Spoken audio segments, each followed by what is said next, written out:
bases. The Cardinals stun the Marlins down to their last strike and take a 2-run lead on a bomb over the bullpen. Let's get nasty on a Thursday. It's the Fast Lane on 101 ESPN. Jamie Rivers, Andrew Marsh, and Anthony Stalter. 201. Your time check is brought to you by Clarkson Jewelers, an officially licensed Rolex jeweler. Woo! Beautiful last night, boys. You know, it's been a rough season. Mm-hmm. It really has.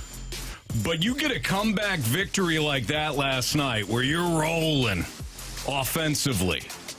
Pitching, not great again, but you get that comeback victory led by the offense, and Jordan Walker touches seats in the manner that he did. Boy, that'll turn around your season. Anthony, what a way to turn things around. I'm not saying they're going to come back and win the division. I am. Okay, fine.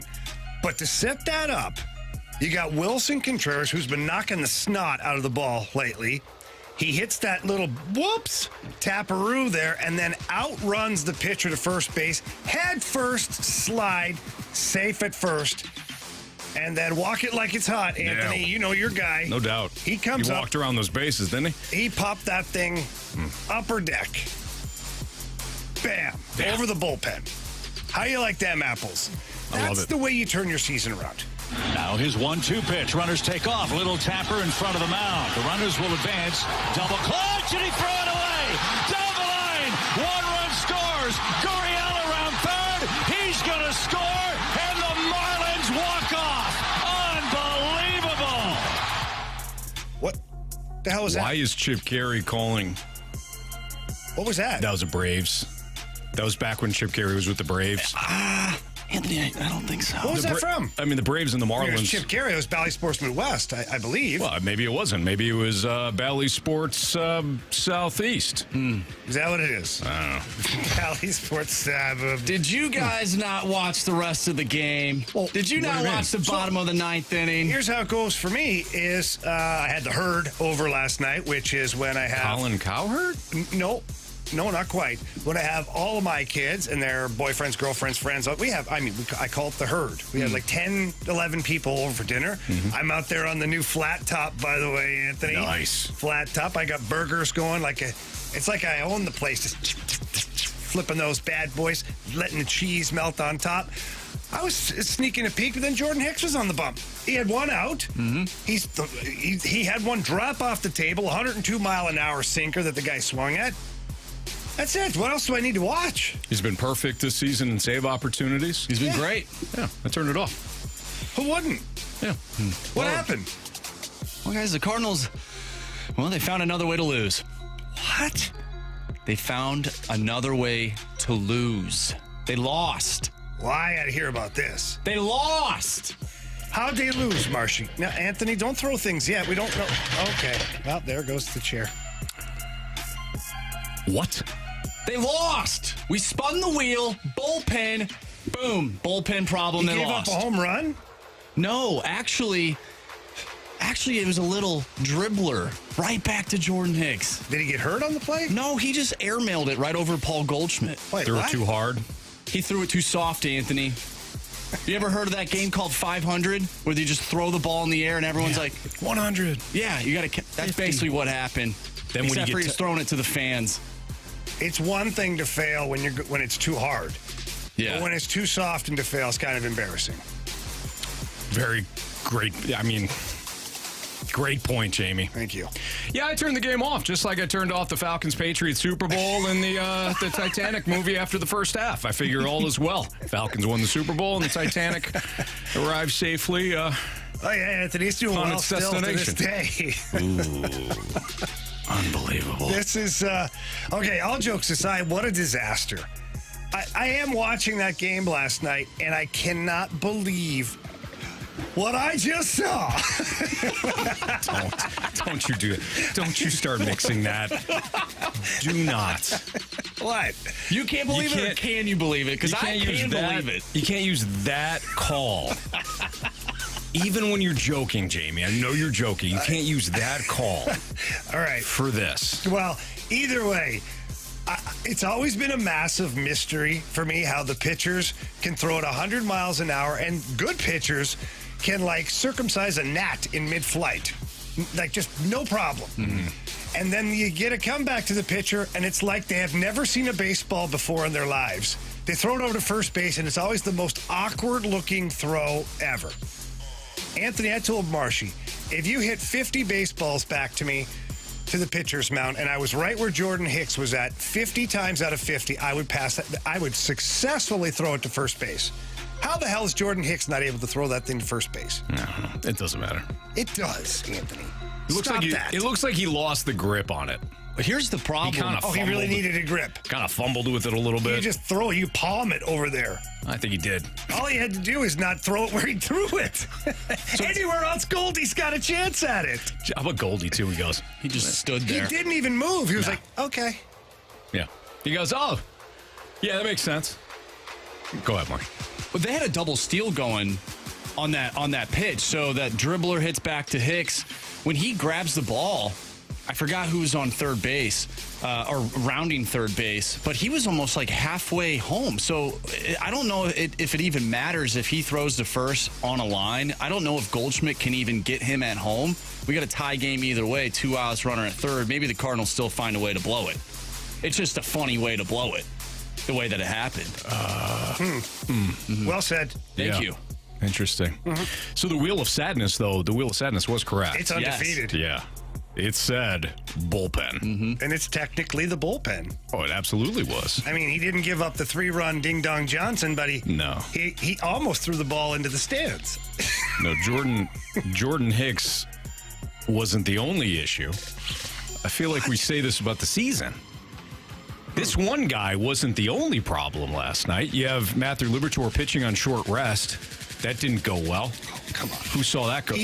How old is he? 24 years old? Short rest? Come on, man. Like, I remember those days being 23, 24.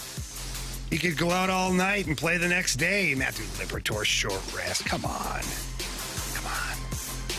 He didn't have anything good. He had no stuff, and the stuff he had was not good.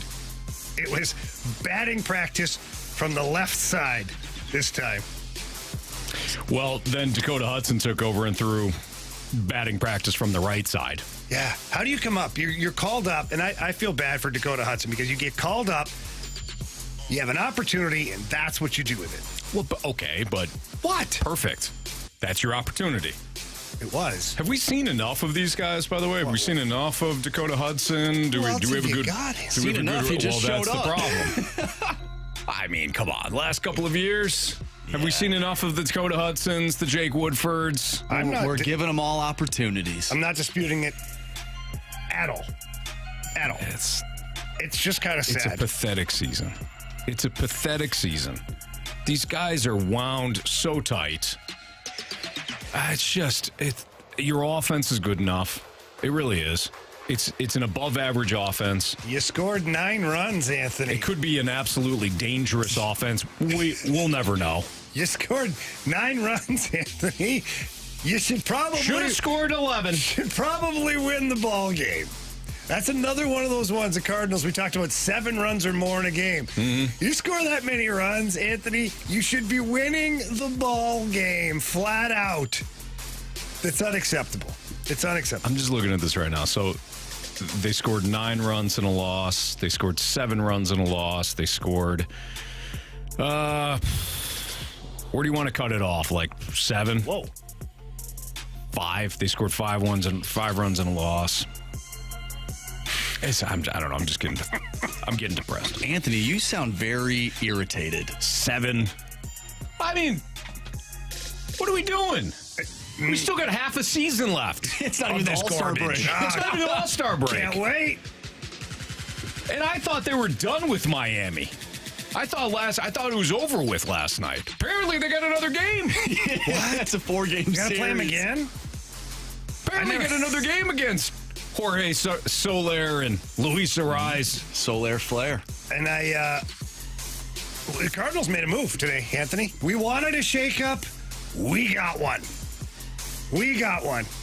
Marshy, what's our shakeup? So Matthew Liberatore no longer on the big team, and we have Ryan Leahy, Mr. Leahy. Yeah, good. Joining the squad. Yeah, he'll be good. Now, how do you feel, Anthony? I feel great. Right-handed pitcher. Yeah. He's going to make his major league debut. Throws about 90, 93, right He's around a there. pitch-to-contact pitcher, okay? I know you haven't heard this before. Mm-hmm. He's got a little bit of sinker, down low in the zone, gets a lot of ground balls, Anthony. Good. That's what this team needs. They've got way too many guys that throw hard. They've got way too many guys that miss bats. They need to utilize this defense more. I'd like to see some absolute missiles hit at infielders because we haven't seen that at all.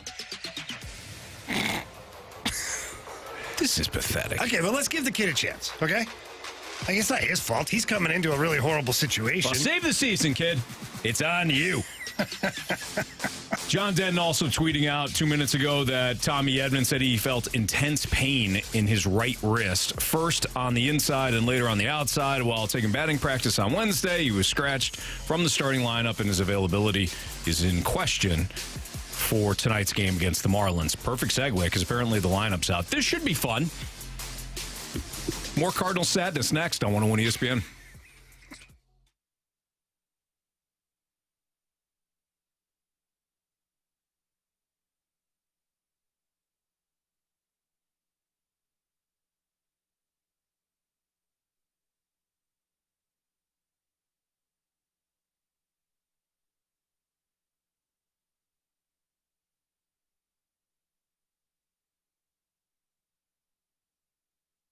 My wife, Kristen, was saying over the weekend or the holiday weekend that the Missouri Athletic Club has got a speaker series going on, which in which she's interested in. There's a speaker series that the Missouri Athletic Club is going to host, and she's going to partake in it.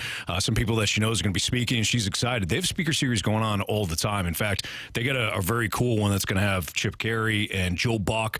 They're going to be talking about Cardinals baseball and just broadcasting overall. And the Missouri Athletic Club, when they host events like this, nobody does them better. And whether it's a one-time event or it's a speaker series like they have going on throughout the next couple of months, again, the Missouri Athletic Club, they're fantastic. Enjoy being a club member. That's my MAC. It's Missouri Athletic Club.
That sound means it's time to play the lineup game here in the Fast Lane on 101 ESPN as the Cardinals conclude their series mercifully against Miami. I want a little energy out of you, Anthony, okay? The Cardinals may not have that, but we, on the other hand, we can. We can't let them bring us down. All right? You know better than that. Okay. So let's I'm get ready. hyped here. All right. Okay? Let's get hyped for tonight's game. What? Man. Jack Flaherty versus Perez. Perez, the right-hander for Miami. So we get a righty. Is Tommy Edman in the lineup, you think, Jamie? I say no. What say you? Why would he be? Because he's a competitor and he knows the season is on the line now every single game. Yeah, but if I'm Ollie Marmol, I'm looking at it going, look at this guy plays everywhere where I put him. I really can't afford to have him injured for an extended period of time. If he's got a tweak or something, like let's give him a day here, at least. No way. All right, so Brendan Donovan, first guy. Yeah. All right. By the way, Brendan Donovan, I wanted to bring this up. Let's see here.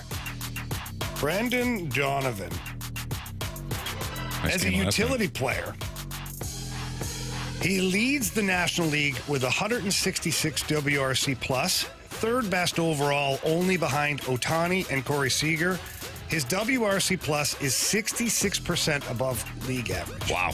It's pretty, I mean, for a year of terrible Cardinal baseball, at least we're getting some good stuff out of Brendan Donovan. You're right, Jamie. You're right. I don't like your attitude. Show us Brendan Donovan, please. All right. Way to go, Donnie. I think, you know what, It's a Marshy? good number. Cardinals are 16 games below 500, but I like your Quiet. Donovan number. Just be quiet, okay? Marshy, I got a project for you. Okay. Between now and Monday. And Okay. Anthony, you can participate too. I'm going to write this For down. a change. And what we're going to do is we'll get some, what? We'll get some new headers for these guys. Okay. Like, all rise. That it hasn't worked. It's worked for Donnie, but we're about the team. Okay? The team. Okay. So we just need all new ones. Something. Even if it's Fresh. not, even if it doesn't have anything to do with their name. A cool Yeah, just something. music drop. Something. What about Walk It Like It's Hot, though? Walking That one's like gotta it's hot. stay. That's fine. That can stay. Ish. But he hasn't been here all year. What? We need to. I think we should have Anthony We need to set sing some that ground song. rules. Some ground rules like who gets to stay, who has to go.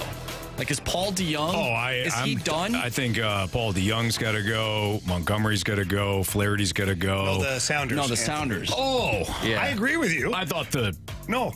that's my fault. You're not wrong. That's on Anthony, me. you're one step ahead of us. My You bad. are. My bad. All right, so Paul Goldschmidt. At the in the 2-hole? Yeah. Where else would you want Goldie? Show us Paul Goldschmidt. Sorry, guys. Maybe he's getting a day Oh, off. he's getting him off his feet today. Yeah. He's getting him off his feet after he watched that ball 17 feet over his head in the ninth inning. As soon as Ollie saw Goldschmidt's reaction, he's like, I'm going to give him the day off tomorrow. He might have strained something Yeah. trying to, attempt to catch that ball. Right. Yeah, So. his motivator cuff. Okay, so no Goldie here. Was it Newt? He used to double down. Remember, he used to go Yeah. Donovan Newt bar. Let's do it. Let's Newt it.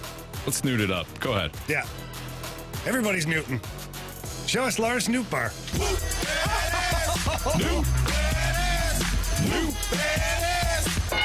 Okay. All right.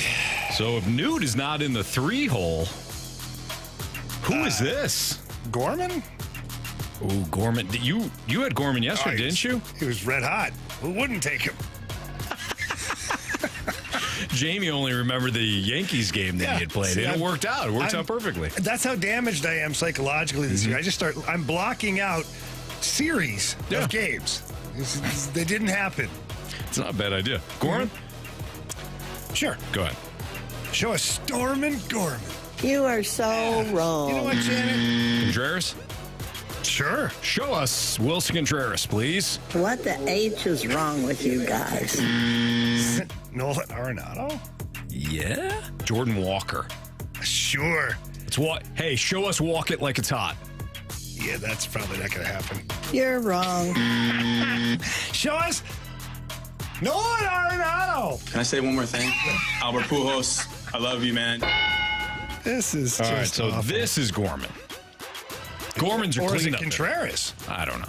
Yeah, Contreras. I think it's Big Willie. Show us Wilson Contreras, please. Well done! Well done! Well done! Well done!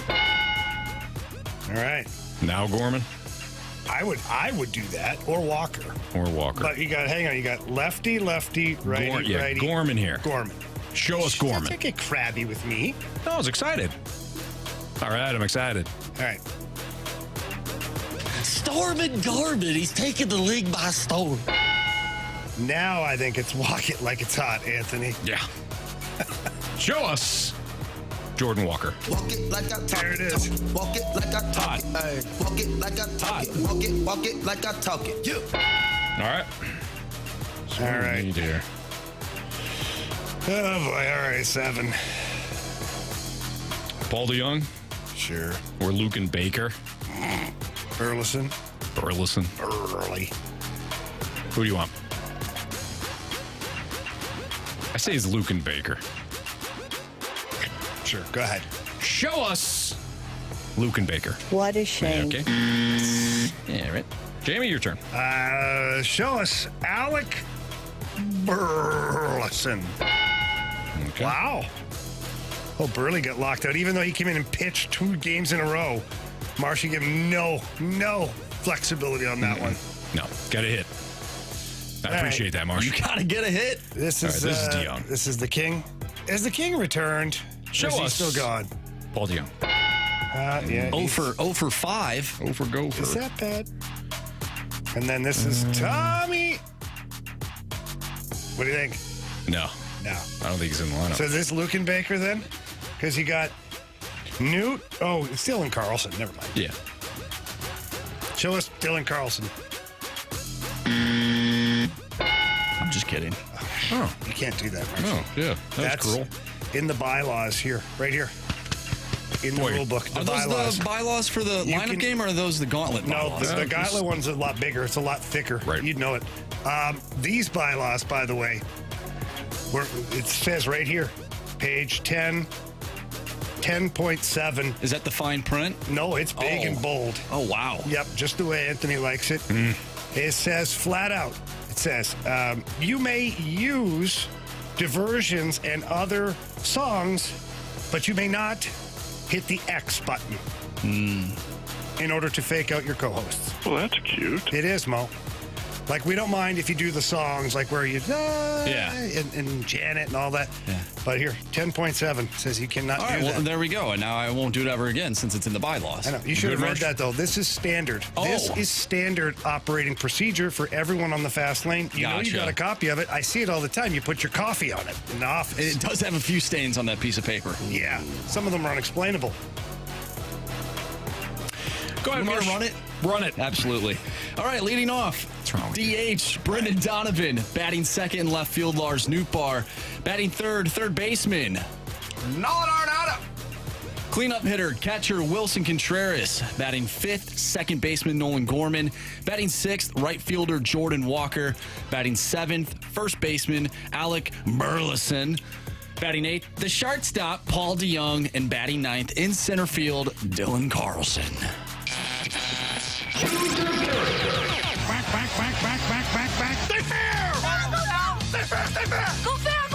I don't believe what I just saw. Home run. All right, so Jamie took the lead last night. Correct?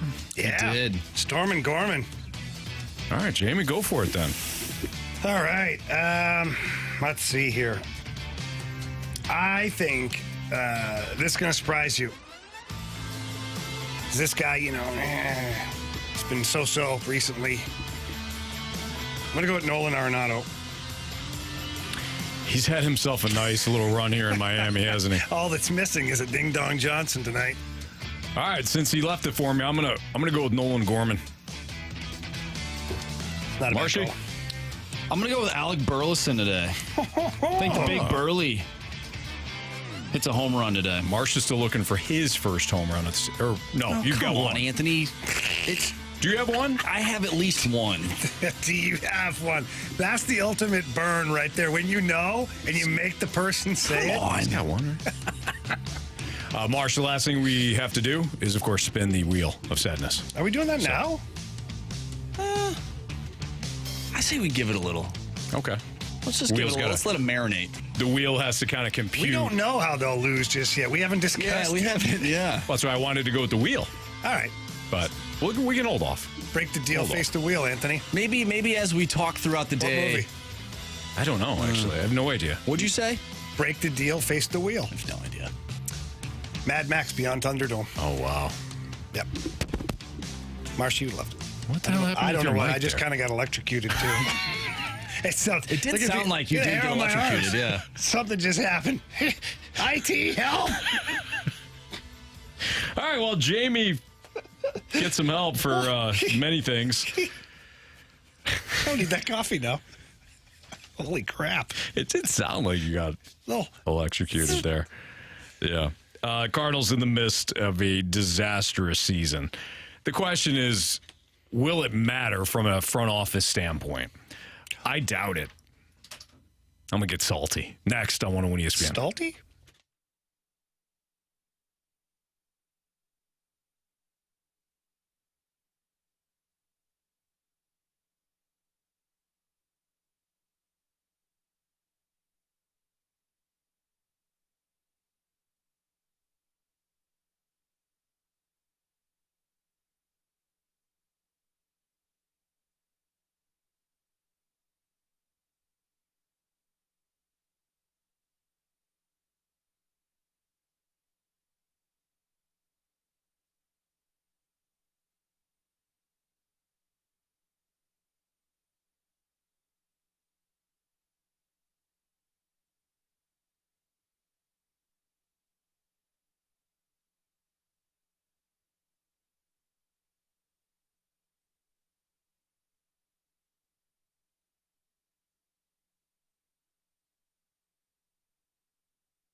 101 ESPN Sports Center. I'm Andrew Marsh. It's time for a Sports Center update, driven by Johnny Londoff Chevrolet and Johnny Londoff Autoplex. The Cards lose in heartbreaking fashion last night by a final score of 10-9. Jordan Walker with a 2-run homer to put the Cardinals ahead in the top of the ninth inning. And in the bottom of the ninth, Jordan Hicks comes on to close it out for the Cards. A throwing error leads to 2 runs scored, and the Marlins win 10-9. The Cards will be back in action tonight. Jack Flaherty on the mound going up against Iori Perez. First pitch is at 5:40. We did the lineup game. If you missed that or you missed anything from today's show, make sure you go to 101ESPN.com or check out the 101 mobile app. You can find all of everything on our show, the podcast, everything. All of it. All of it. It's all brought to you by Dobbs Tire and Auto Centers. And make sure you check us out on YouTube as well. I'm Andrew Marsh, and the Sports Center update is driven by Johnny Londoff. Find new roads to shop 24/7 at Londoff.com and LondoffAutoplex.com. Are you kidding me?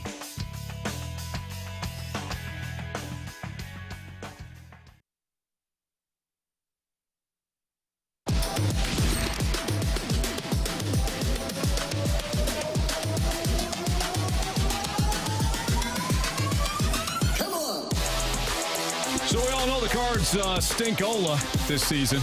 My question is, will it matter? Will it matter to the front office, Jamie?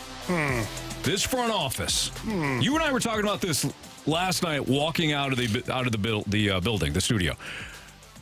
At what point do you get so frustrated, so ticked off watching this? Like, remember when Doug Armstrong, the one year, I can't remember which year it was, but they showed him in one of the final games. Oh, and his face was like purple. I mean, he looked like he was going to murder 9 people walking out the door that night. Yeah. And I know it's not, I'm not asking anybody to be something that they're not, okay? Mm-hmm. That's why you and I joke with our version of John Mozeliak would include, and then we list off a whole bunch of things, mostly tattoos. But sure. At what point do even the most risk-averse, the most casual, the most patient, the most whatever watch that and just get so ticked off, like, nope, this isn't happening again.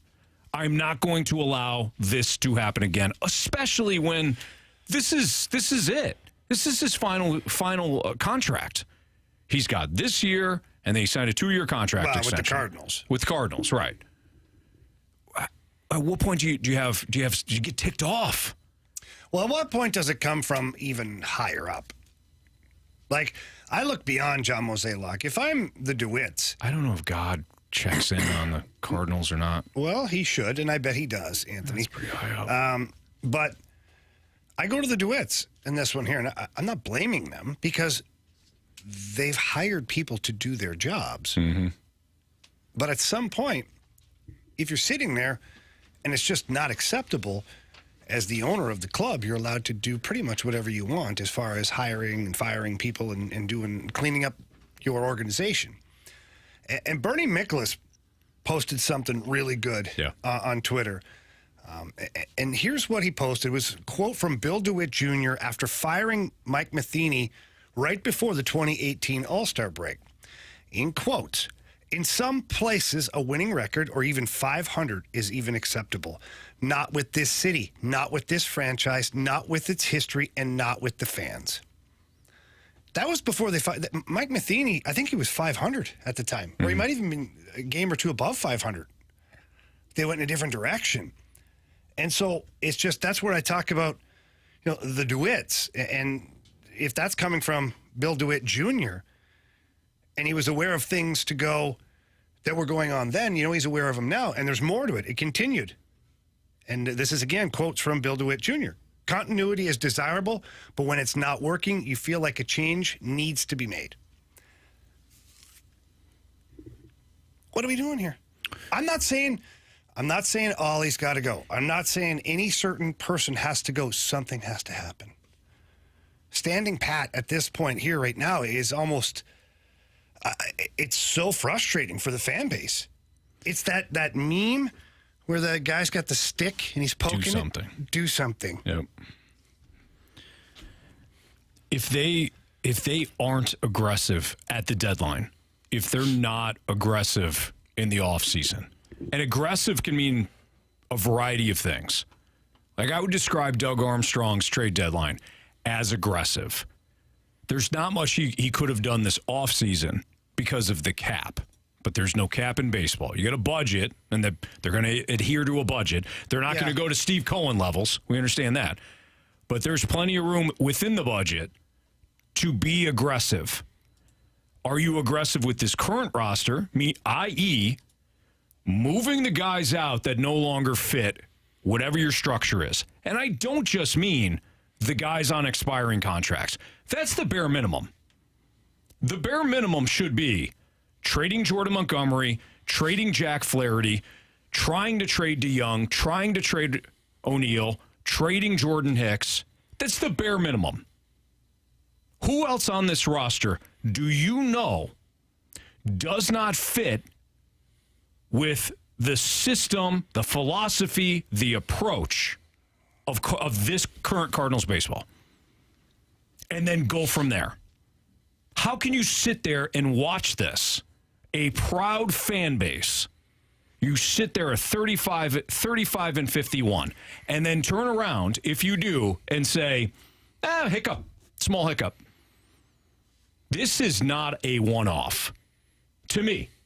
If you disagree, send us a text, 314-399-9646, the Air Comfort Service text line. We're on the YouTube chat if you want to, log in there. If you want to leave us a mic drop. Tell me I'm wrong on this, but I don't think that this is a one-off.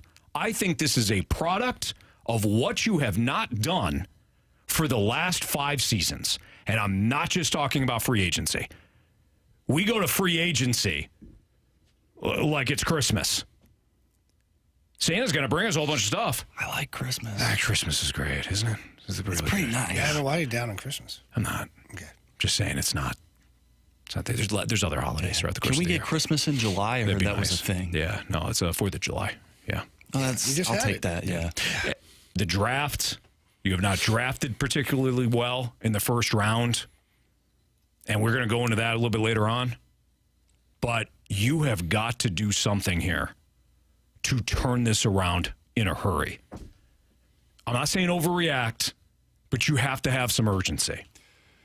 So this isn't going to happen because the players are most likely going to be the pieces that are moving out. But would you switch the players or would you switch the philosophy? I would switch the players.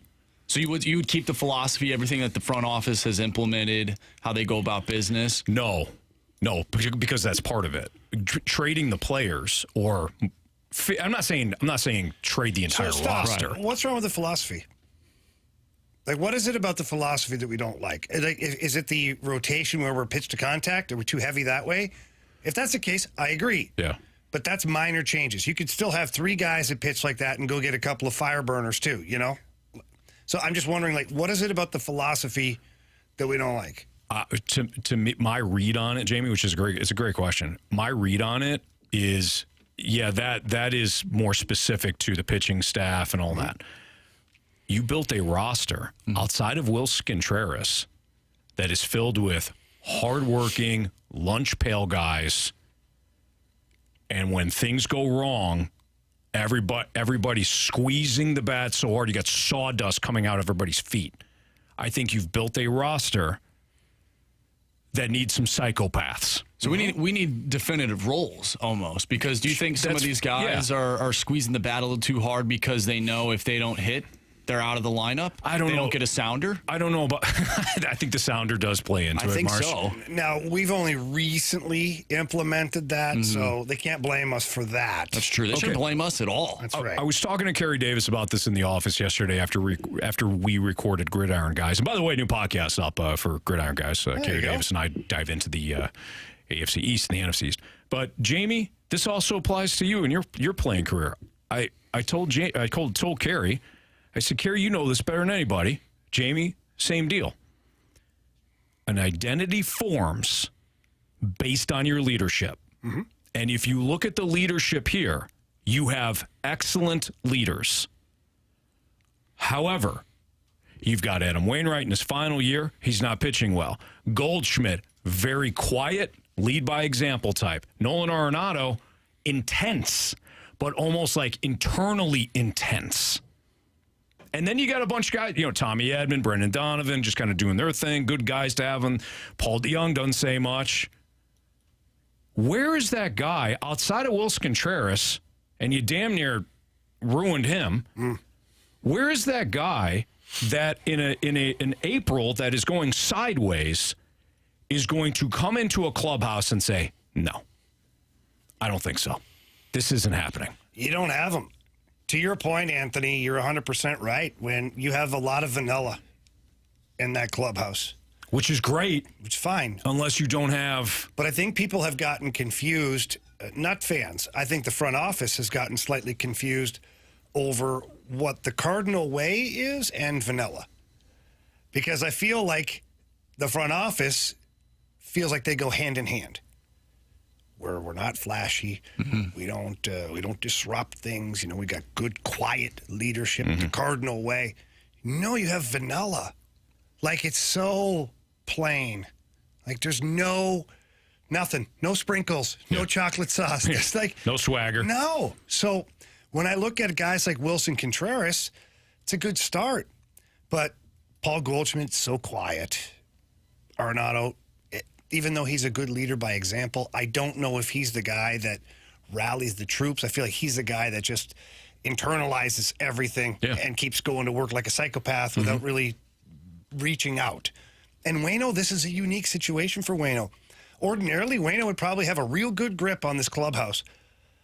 And this has nothing to do with his performance, because the other players know how good Wainwright has been in his career. The respect is there. Adam Wainwright is struggling. Yeah. When you're struggling with your own game, it's very difficult to try and dial in all of the other guys' problems too and be that guy. And it's not because you're not performing well and like, oh, well, look, go do your job. No, that's not it. Yeah. When you're the athlete and you're not performing well, you're trying to figure your crap out. And at the same time, you can't go over and figure out what's wrong with Tyler O'Neill, why he won't take third base hard, or why Brendan Donovan does this, or why Tommy Edman's doing it, or Dylan Carlson. Like, you can't deal with all of that. And I think this is where you do miss Yachty.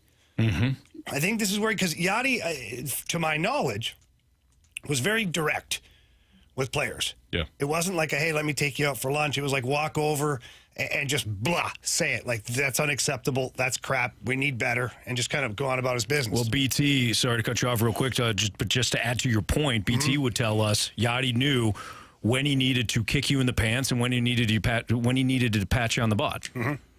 And that's what good leaders do. So I think you're 100% right in that. I think that, and I don't want our listeners to get confused with thinking that, oh, we need a guy that's just an ish disturber in the clubhouse.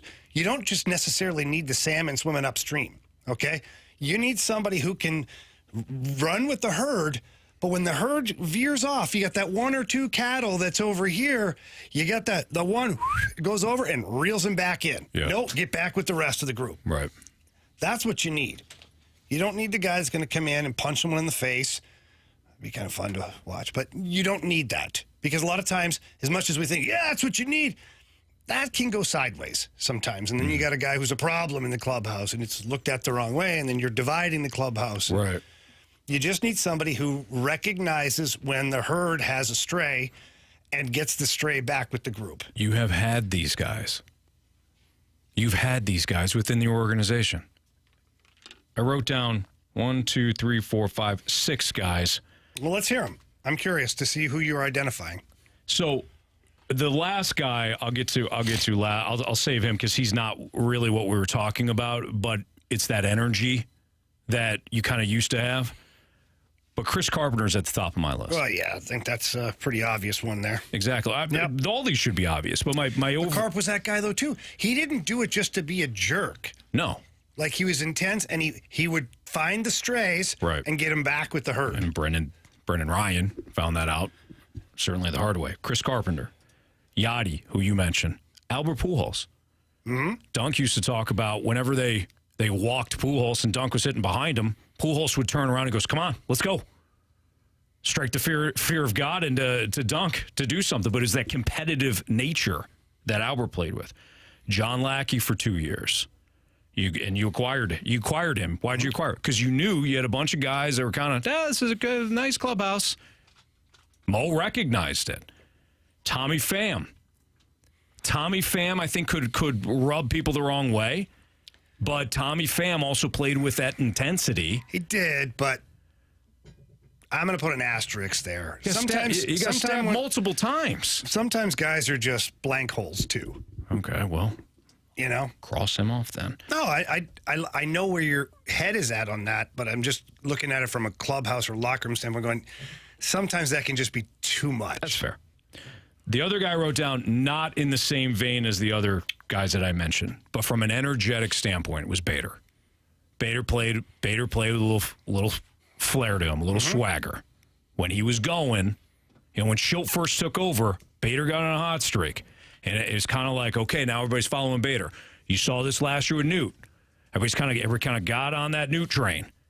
You don't need 10 guys. You don't need a whole roster full of them.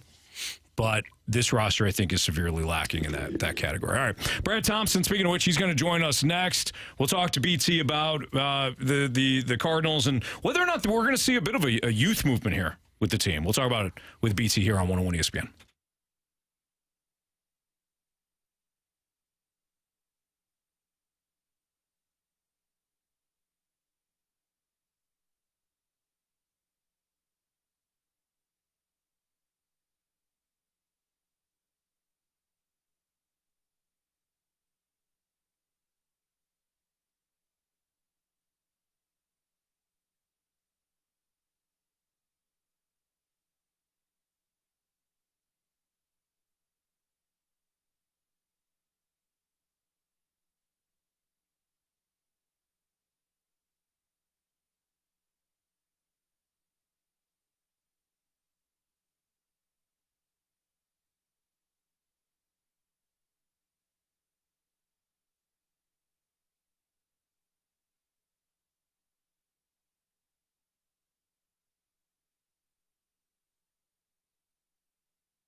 Fastlane on 101 ESPN. Jamie Rivers, Andrew Marsham, Anthony Stalter. Let's go to the celebrity line. We're joined by our guy, Brad Thompson, 2006 World Series champion, of course, proud member of the Fastlane. BT, what means more to you at this point? Boy, you know what? Look, as Tony La Russa would say, a tie for first. It's a tie for first. Both those things really, if you're trying to draw up what my life has meant, I mean, those two things are going to be up there pretty quickly. It makes sense, BT. It does. It certainly does. Yeah. Brad, are you to the point where you're laughing, or is it still tears? Where are you right now in this season? You know what, Anthony? I got to tell you, haven't been laughing too much. Not a lot of laughter recently. Was definitely no laughter last night as a tapper was hit back to Jordan Hicks, and he just decided to yeet it into the first row. That was fun to see something like that. Don't even look at the runner behind you who was going to score. Didn't matter. No laughter at this point. Just more so random F-bombs that I pray don't come out when I'm actually doing the game over the weekend in Chicago. So, BT, when you see the amount of errors, physical errors are going to happen. It's 162 games, 162 game season. The mental errors we've seen throughout the course of the season. How much is that on the players? How much of that is on the coaching staff? We've talked about this before, but unfortunately it keeps coming up. At what point do we look at it and say the coaching staff is not putting these guys in the position to succeed, or opposite-wise, I mean, these are all professionals. Why can't they execute? This team's not talented enough to succeed. I think that's the only way that you can look at it. The way that they can't pitch. Like, it's going to be very hard to succeed when you're a bottom five staff in all of baseball. So, look, errors are going to happen. Mental errors will happen throughout the year. You want to snap them back, snap them out of it quickly. The players are accountable for that, and the coaching staff is accountable for that. But right now, I don't care what coaching staff in baseball. Pick your favorite, whoever you love. Maybe you're a Skip Schumacher guy. Like, give Skip Schumacher this pitching staff and say, go win. He's not going to be able to do it. Like, that's just where this staff is at right now. They need help. They need more than one guy. And honestly, as you get closer and closer to the deadline, guys, it's very difficult to look at it and say, okay, well, this singular move will fix things. It just doesn't feel like they're close to that. Like, I believe that individuals can pitch better, but, like, belief is something, and actually doing it ends up being something else. So that ball game, right, last night, and I started out talking about Jordan Hicks, and it's a mental and a physical error. Mental error is him not looking at the guy behind him that was going to end up tying the game. The physical error is not being able to get the throw over to Goldie over at first base. But, you know, the be-all, end-all in that ball game was you scored 9 runs and you couldn't win that game. That's embarrassing. Like, those are games that you have to end up winning. And look, it sucks. Well, sucks isn't even the right word. It's very disappointing when your starter in that ball game lasts all of a third of an inning. And I know that you guys have talked about Matthew Liberatore, the corresponding roster move with him already. But that's the be-all, end-all right now. The thing that most of us had question marks coming into the season with this ball club have come to fruition at a far higher level. Like, I didn't think that they would struggle to this level. I thought that they would struggle not having a prototypical ace, but I never thought it would get to this point. BT, couple things. One, why is it, and I was talking about this earlier, why is it that a Major League Baseball pitcher can throw 100 miles an hour and hopefully, if he's doing it right, paint the corners on the plate and just so much control that it's just mind-blowing. Yet I do see a lot of pitchers, when they get the comebacker, they look like they're throwing the ball over to first with the wrong hand. What happens? What happens in that moment? I mean, I'm serious. Dude, no, it is a really good question, and it is something that it's part of your job, right? So you need to be able to do it. It is easier said than done, though, when you're used to throwing downhill and doing so as hard as you can. And then you have to have something with a little bit of touch. You'll also see guys that throw over to first on a comebacker, and it ends up being like a 97-mile-an-hour sink piece, and Goldie, or whoever your first baseman is just praying for his life over there. it should be easier than it is, but you're just so used to max effort, it's hard. And in that moment, we always talk about slowing the game down. I don't care what game you play. Slowing it down is very important. Those are the times where you have to slow it down because your adrenaline is going. And that's why also, Jamie, when you have time, you see the pitcher actually generally take a couple of hard steps and underhand flip because that's a heck of a lot easier than trying to have that mid-range throw. But it's a play that needs to be made more. But I've played with so many different guys, and I won't name them by name, that had a really hard time with that. I was in minor league camp with the Twins back in 2012. And we had a guy who was a left-handed prospect, very big prospect. The only reason he wasn't a bigger prospect because for the life of him, he could not throw to first base. Didn't matter if it was a pickoff. Lefties are supposed to have good pickoff moves. Ask John Lester. But it could be a ground ball back to him. Guys, he would throw it onto other fields. So, like the quads in spring training. No BS. He would throw it onto another field. It would look like he was trying to play long toss. Something went into his brain where he just could not do it. And it was to the point, it was sad, but it was almost comical because everyone on fields would stop as this guy was getting a ground ball back to him, and everyone would be watching. And he would inevitably throw it to somebody who wasn't expecting it. It was unreal. So, Jamie, I don't have the answer, but I know it's harder than it looks. Well, I figured there was something to it for sure. There's something else that I wanted to kind of throw out there, BT, and you talk about, this pitching staff, and it just, they just don't have the horses this year.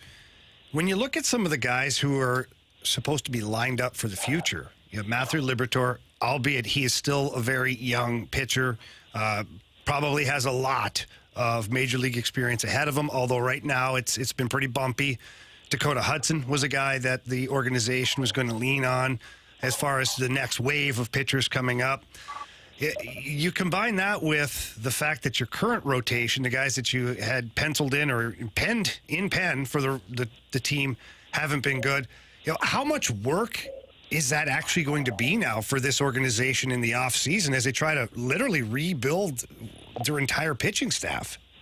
Yeah, no, Jamie, it's going to be an incredible amount of work, and I think it's going to take more than one offseason, honestly, to get it done, especially when you're talking about developing through the minor leagues. We've talked about this a lot. There was a shift in drafting. You had a void of high-end position players in the organization, so they went out and started drafting high-end position players. But the Cardinals, just from a minor league standpoint, and maybe even more specifically from an international scouting standpoint, they're going to have to do a better job, I think, of spending international money, going out and finding some of these pitchers, whether they be in the Dominican Republic, Venezuela, wherever. That's where a lot of these great pitchers around baseball are coming from. I think that you need to pour maybe some more of your assets into that. But right now, when you look at guys that are knocking on the door, you bring up Matthew Liberatore. Michael McGreevy was a first-round pick a couple of years ago. I think you could throw Zach Thompson into this mix as well, who is back in the fold, but going down to work on starting. It's not like he was lights out in AAA. You've got a guy like Tink Hence who's still a couple of years away. There is not that guy organizationally right now where you're just well, wait until Flaherty, I'll use for an example, or Shelby Miller, or Michael Walker, whoever that guy for you has been in recent years, that guy is not there right now. So I think that's going to be one of the biggest challenges for this organization's success moving forward is how do they find that pipeline of pitching again? How do they make sure it's a priority? Because as we've talked in the past, there's no better currency in baseball than young pitching. If you have it, you can make moves for other things. Bringing in a guy like Ozuna when you needed to, or Goldie, or Arenado. Pick your poison. But you just got to get back to developing some of those arms. But, thinking about fixing a rotation for next year, knowing all of the arms that are free agents and knowing that you have Michaelis under contract and you have Matt's under contract, and that is it in terms of, what you definitively know, it is going to be one of the most interesting off seasons, I think, and potentially trade deadline. Maybe you make a play for a future starter at the deadline also. But the future from a pitching standpoint is so uncertain and so imperative for this organization to get right. BT, we'll let you go. Are you heading up to Chicago this weekend? I am. I'm sitting here at Lambert, and my flight has already been delayed about an hour and a half or so. So, there's a good chance you'll know where to find me here in about 2 minutes. If I'm probably going to get a beer. There's a good chance. Well, enjoy it. Just remember, this is the south side of Chicago, not the north side, all right? Look, I'm not Brendan Ryan. I'm not going to show up at the wrong stadium. I know he did it in New York, but I will make it to the correct place. I wasn't worried about that as much as, just be careful up there, okay? Look, you know me. I first of all, my head's always on a swivel, Anthony, and I'm not going to walk anywhere by myself. I've got Chip with me. He's like 7 foot tall. Oh, yeah, you're good then. You're good. All right, Beatsy, we'll be watching this weekend. We'll check back with you next week. All right, boys. I'll talk to you later. All right, that's our guy, Brett Thompson, here in the Fast Lane on 101 ESPN. We'll get to more Cardinals throughout the course of the show. Don't forget, we're streaming live on YouTube right now on our YouTube channel, 101 ESPN STL. You can also reach us at the Air Comfort Service text line at 314-399-9646. Let's talk a little Blues. Let's throw a name at Jamie, player that could become available. Wondering if he likes him for the Blues as a fit. That's next on 101 ESPN.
Was in the way, Jamie. I'm sorry. Jamie, right before the break, goes, let's mess with Ryder. Stand off camera. And then I looked over at Marsh's screen, and my arm was like right in the way. Wow, they're so jacked, Anthony. Really. Stop. All right, 3:08. Your time check is brought to you by Clarkson Jewelers, an officially licensed Rolex jeweler. Jamie? Yeah. Any interest in current Red Winger? Might not be current for very much longer. But current Red Winger, Filip Zadina. No, none, Anthony. Coming up next, no. No, none. All right. Well, I don't even need to read this Frank Saravelli. You know tweet. what? Read what Frank said, please. Okay. Let's add some more, some meat to the conversation. You like that? Congratulations to our guy, Brad Barnes, and his wonderful bride, Amanda, last week. Went to Meat's wedding. It's a lot of fun. Marry the meat, it said. That's what the slogan was for the wedding. He's a good dude. He is. He looked like he was having a good time. Yeah. I would hope it's his wedding. Well, a little ham sauced, maybe. Well, Andrew. I don't know if you remember seeing us. Either way, it was a great time. It was great. Everybody was great. Okay, so here's what Frank said. Hearing that the Red Wings will place Filip Zadina on unconditional waivers at 12 noon Eastern today for purposes of mutual contract termination. Zadina is foregoing the $4.56 million remaining on his deal, seeking a fresh start elsewhere. Huge courage to bet on himself. It is, but here's where it goes wrong for Filip Zadina. He's really never produced. He really hasn't. That's an issue, then. It is an issue. Have you ever heard of that guy? No. So he was drafted. That's a problem. Yeah. He was drafted 6th overall by the Red Wings in 2018. Played some games in the American Hockey League. Did okay. 35 points in 59 games. That's not a 6th overall stat line. It's just not. If you're a 6th overall pick, you're close to a point a game. Like, the American Hockey League is kind of a nuisance to you because you're trying to get to the NHL. So when I look at that and I dive deeper into it, then he's got a ton of injury problems throughout the course of his career. His highest point total, Anthony, can you guess his highest point total? In 74 games. Oh, boy. 37. 24. Why would you go sign that? If you're Doug Armstrong, he struggles as a two-way player, as it is. He's not a great two-way player, and he's not an elite scorer. So when you look at Jacob Vrana, right? Everybody goes, he doesn't quite have the 200-foot game, but he's had elite-level offense in the NHL. Maybe not elite, really good. Filip Zadina hasn't had that. So I just, for me, if I'm playing the role of Doug Armstrong, I'm not interested. I know, and he's had the reclamation projects here recently with Kapanen, Sammy Blais, Vrana, and now you look at a guy like Torrey Krug. Not that he's a reclamation project, but he shut down the trade. So now Torrey Krug has something to prove to the organization and to the fan base, maybe even to himself. I respect Filip Zadina for foregoing. Imagine just tossing aside $4.5 million because you're betting on yourself. I mean, it's admirable, but there's nothing in this guy's game that tells me it's going to change. Just doing a little scouting report on Filip Zadina based on what Jamie has told me. Would have been better in a different career field. He's fortunate to tie skates properly before going on the ice. Not a hockey player. He's a hockey player, just not one I would put on my team. Is that what his hockey DB says? Mm-hmm. Well, that's no. That's what my notes say after listening to Jamie talk. Yeah, gotcha. About Filip Zadina. I just look at the guy. I've seen him play a number of times, and it's just not there. It's just not there. That's fair. And I think that the Blues would be better off going to find a really solid third or fourth liner. I'm just going to say it, Oscar Sundqvist. Add him. He's going to help your team more than trying a right wing in Filip Zadina. So you got enough wingers, too, for that matter. So I would pass on this one. Go ahead, Marsh. We just got a text from the 636. Damn it, Anthony, this was a worse suggestion than Michaelis's boat name. Oh, see, I beg to differ. First of all, go ahead, Jamie. I think your boat name for Miles Michaelis was great. Thank you. Somebody right now was listening. They won't admit it, and that's fine. I don't need the credit for it. But somebody right now even if it's a sailboat or maybe not a rowboat, has named their boat, "You hate me because you ain't me." For sure. Somebody has that right now, and you're welcome. Second of all, Marsh is right. I had no idea who Filip Zadina was. I was just throwing it out there because it's on the rundown. Anthony, I have to address something here. It doesn't even have a number. It's from the text line. It says Versatile Property Construction. That's what it comes up as. It says, he's better than you were, Jamie. No, actually, he's not. He's not. He's played 190 games. He may not play another one. His highest point total is 24. I think mine was 18 as a defenseman, playing on the third frickin' pairing. Playing a Norris Trophy type pairing. I had more goals. Darn right. I had more goals than he did last year as a centerman. Ouch. So sorry. Maybe they meant he was better than you were, At Tyne Anthony. Skates. I don't know. You know, maybe he's talking about me. Although I did play one roller skating, roller blading game. Scored 3 goals. That is pretty good. Not a big deal. That's pretty good. Guys, did you guys hear, I know we're all busy or show prepping on, did you guys hear Alex Ferrario's take on Filip Zadina? I did not. I missed it. I missed it too. 636 says Riv's taking Ferrario's view on this circuit 2 hours ago. Over, in, on top, and behind the woodshed. Does Alex like him? I think I don't know if he likes the player. I think he likes the idea of the reclamation project. You know, get a guy at the cheap. I mean, I am too. But again, I got to go back to my notes on this. Yeah. And Filip Zadina, I'm again not a hockey player, according to Jamie.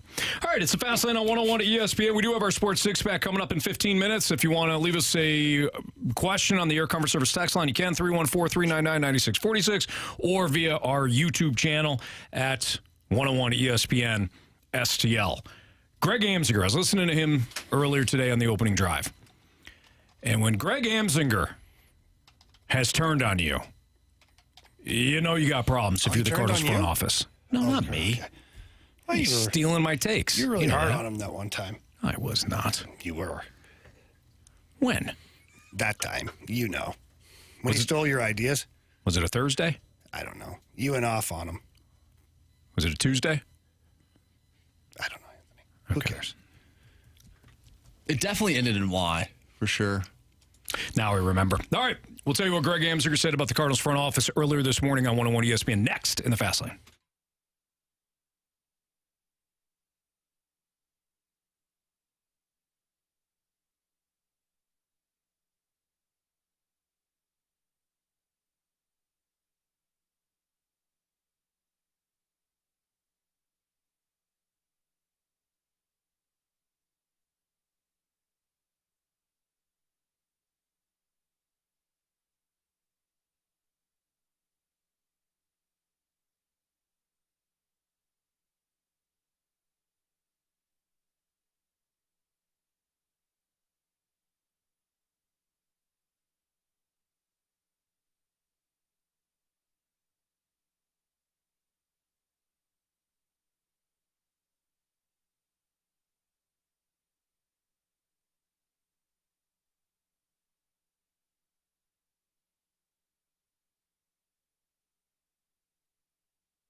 You know, guys, at this point, I'm just freaking amazed at how the Cardinals find ways to lose ball games.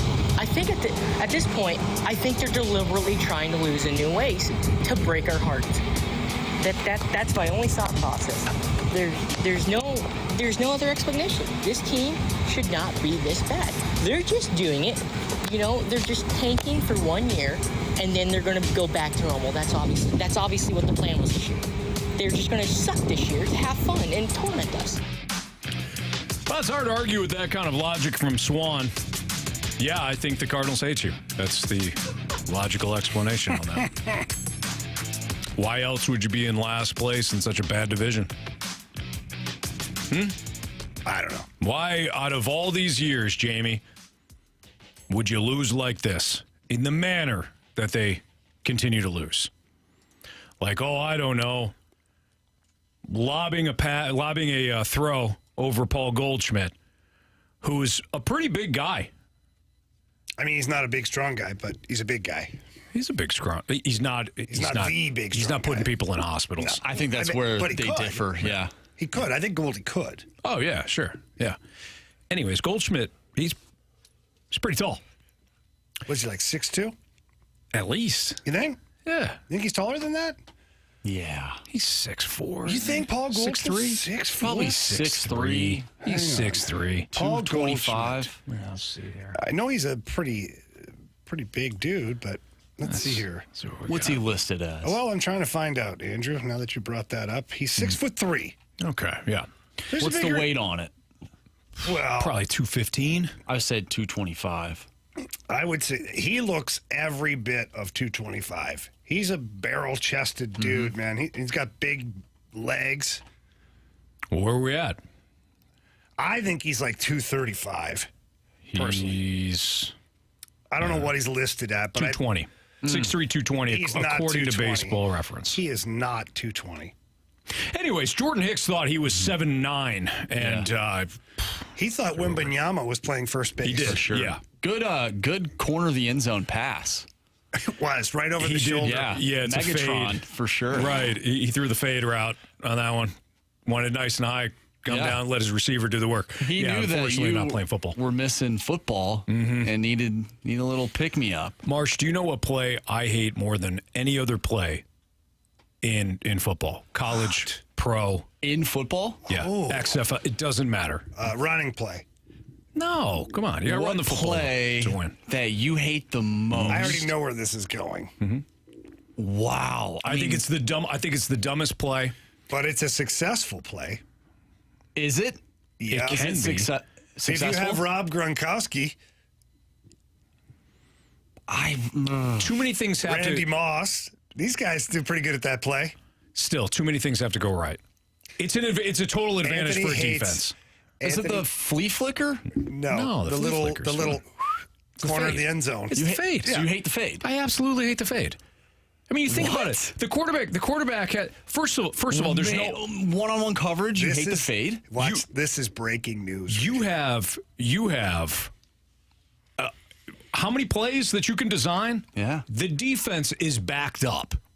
The defense is on its heels, likely worn out because they're at the goal line. And you decide to throw the ball up in the air where nobody else is involved, no emotions involved, nothing. You don't have to move the defense. Wait, And you're not you- moving the D at all? Not in this play, Jamie. I guess a little. You throw the ball up in the air, and the ball's going to be perfect, yet the cornerback will always be in position. He don't have to move. What if you have the matchup, the height matchup? You have the one-on-one coverage. That's why I said the Gronkowskis, Travis Kelce, Randy Moss. I mean, you throw that up to Devontae Adams. He's coming down with it 9 out of 10 You times. still have Larry Fitzgerald. You still have to put the ball at the right spot.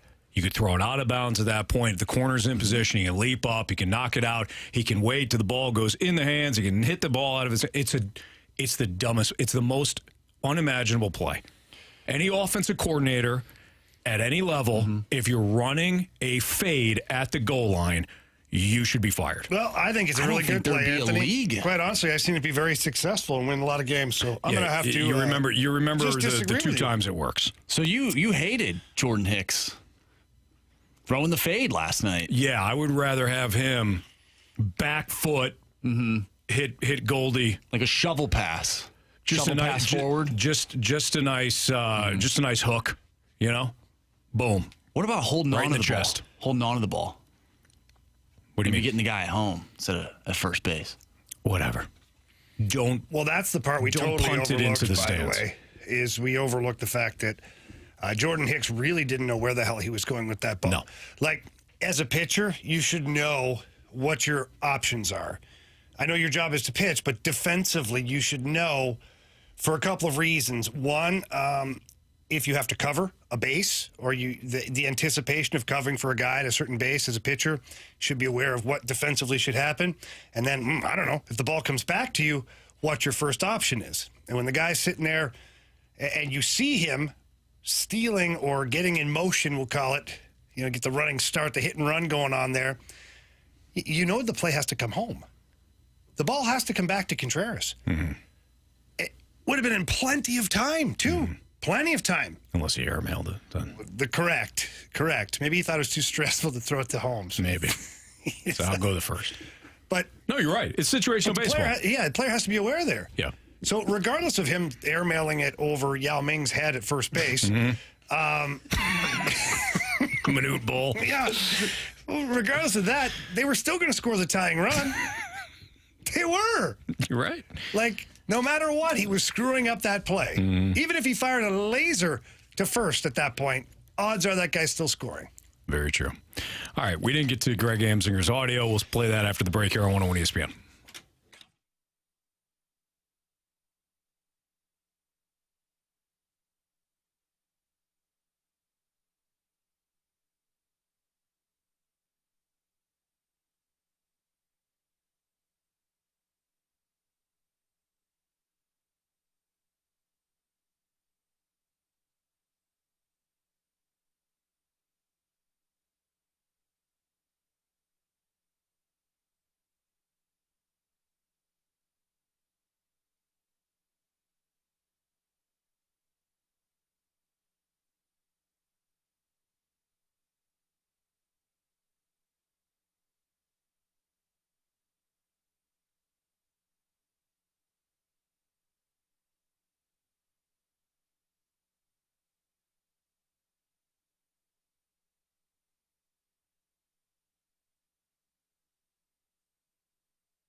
I'm Andrew Marsh. It's time for a Sports Center update brought to you by Saliga Heating and Cooling.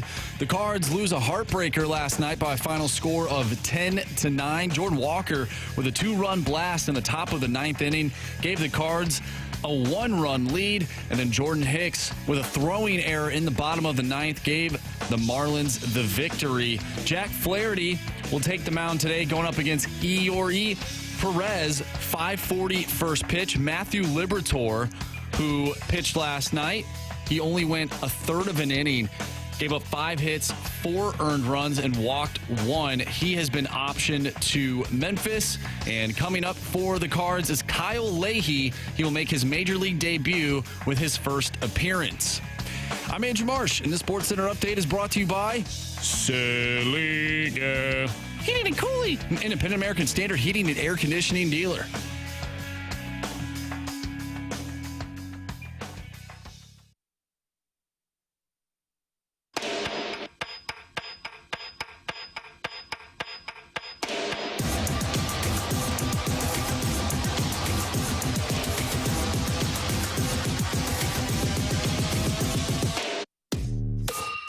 It's a Fast Lane on 101 ESPN. Jamie, you said that we have to address something. Yeah, our listeners are fantastic, and they're very perceptive Cardinals baseball fans. I just don't know if they're completely perceptive. We've had a couple of texts that said, coming at me and us, and everything, but were you guys watching the game? Runners were on first and second. They were. Were you watching the game? Because you can clearly see in the game and on the replay, you can go back and check it out, the runners go. They start. And so by the time the ball's actually made contact, second base is rounding third base. Mm-hmm. Hicks double clutches the ball, and by the time it gets even close to Goldie, he's across the plate. So yes, it was originally first and second, but it might as well have been second and third by the way that whole play went down, and because it was such a little squibbler back to the pitcher. If that was hit with any more velocity, they wouldn't have been able to do that. Yeah, they got the runner started. It was a great play. And not only is that on Jordan Hicks, but I'll even throw Wilson Contreras in there. Yeah. You have to be talking with your pitcher. Really? Are you serious right now? Wilson Contreras. Right. He has to know How did I know that last night would come back to Wilson Contreras, Marshy? Tell him, Marsh. And for you of all people. Jordan Hicks has his back to third base. He picks up the ball. Contreras, and maybe he did. Maybe he said something. He was yelling. He was like, hey, buddy. Maybe there's a code word. I don't know. I don't think Wilson Contreras says, hey, buddy. What do you think he said, Anthony? Hey, buddy. He's rounding third. Something home. Like, home probably. Or yeah, and that's what scared Jordan Hicks. And he threw the ball 20 feet high. Or like pump fake. Because if he pump fakes, spins around, and we've seen pitchers do that, he has him trapped in between third and home, and then you can run him down, and maybe the Marlins end up running themselves out of the inning and out of the game, and you end up winning. You think the catcher's going to yell pump fake? Well, no, but just Jordan like Hicks a code word. The code word is safe pump word. Fake. The safe word? It's different. It can be tricky. They both better know it. That's true. And execute that. Yeah. Well, they didn't execute. No. All right. Greg Amsinger was on the morning show today as I was driving around, and I thought to myself, boy, if Greg Amsinger's turning on you, you know you got issues. Here's what Greg Amsinger said about the Cardinals front office. He ain't wrong. I refuse to blame the coaching staff. I'm going to say it again. It's not because I'm friends with Ali Marmol. It's because Ali Marmol has a job to do. And that's everything John Mozeliak and the front office wants him to do. And he's done it. This is a coaching staff that is in lockstep with the front office. Here you have full accountability, guys. This is the beauty of old school baseball management, where you disagree with the manager. Hey, what the hell are you doing, hitting and running in the eighth inning? You want the checks and balances between the front office and the manager in the dugout, who's got his finger on the pulse of what's going on with the team. But you don't have checks and balances right now. They're managing from a spreadsheet that everyone in unison is in agreement that this is the best battle plan to win tonight's game. I like the fact that everyone's on the same page. But unfortunately, that page has incorrect information every single night. I would add to this, and again, Greg is not wrong, and Greg is always outstanding on the opening drive, and you can listen to it or watch it on YouTube. You go to 101ESPN.com and check out the opening drive page. He's instant offense every time he's on. I would add, though, the players still have to execute. And we could talk about the everything on the page, and the numbers are wrong. Analytics, it's that damn launch angle. Got the Cardinals again. You got to execute. Last night was about execution again, right from the start of the game. Matthew Liberatore didn't realize the game started. He thought he was there to throw BP. Yeah. Dakota Hudson, maybe he went in and he also was told, hey, just Miami's looking for some extra batting practice tonight. Anthony, you're being mean. You're being mean. He was pitching to contact, like he's been told. Heavy contact. I guess. Hard contact. Can't wait for the pitch to contact event before the All-Star game this upcoming week. Cardinals pitchers would be real good at that. Do you think like Pete Alonso calls up and say, hey, Cardinals, what do you got? Huh? Pete Alonso? Do the Cardinals send a pitcher? Just throw me a pitcher. For the home run derby. That's what I'm saying. Oh, you're horrible. What? You're horrible. You had the same idea. No, mine was way different. You just got there. The hamster, he went off the wheel. I didn't know what you were talking about. I thought you meant like he was playing them in a game. No. I didn't know the home run derby. I didn't know Pete Alonso was bringing a Cardinals pitcher. That's what I'm saying. To the home run derby. It'd be perfect. Which one would you bring? I'm not. I've been mean enough. Who's your fan vote? I'd be mean. Listen. I am thinking of a name, but I refuse to say it, okay? Does it rhyme with Drano? Nope.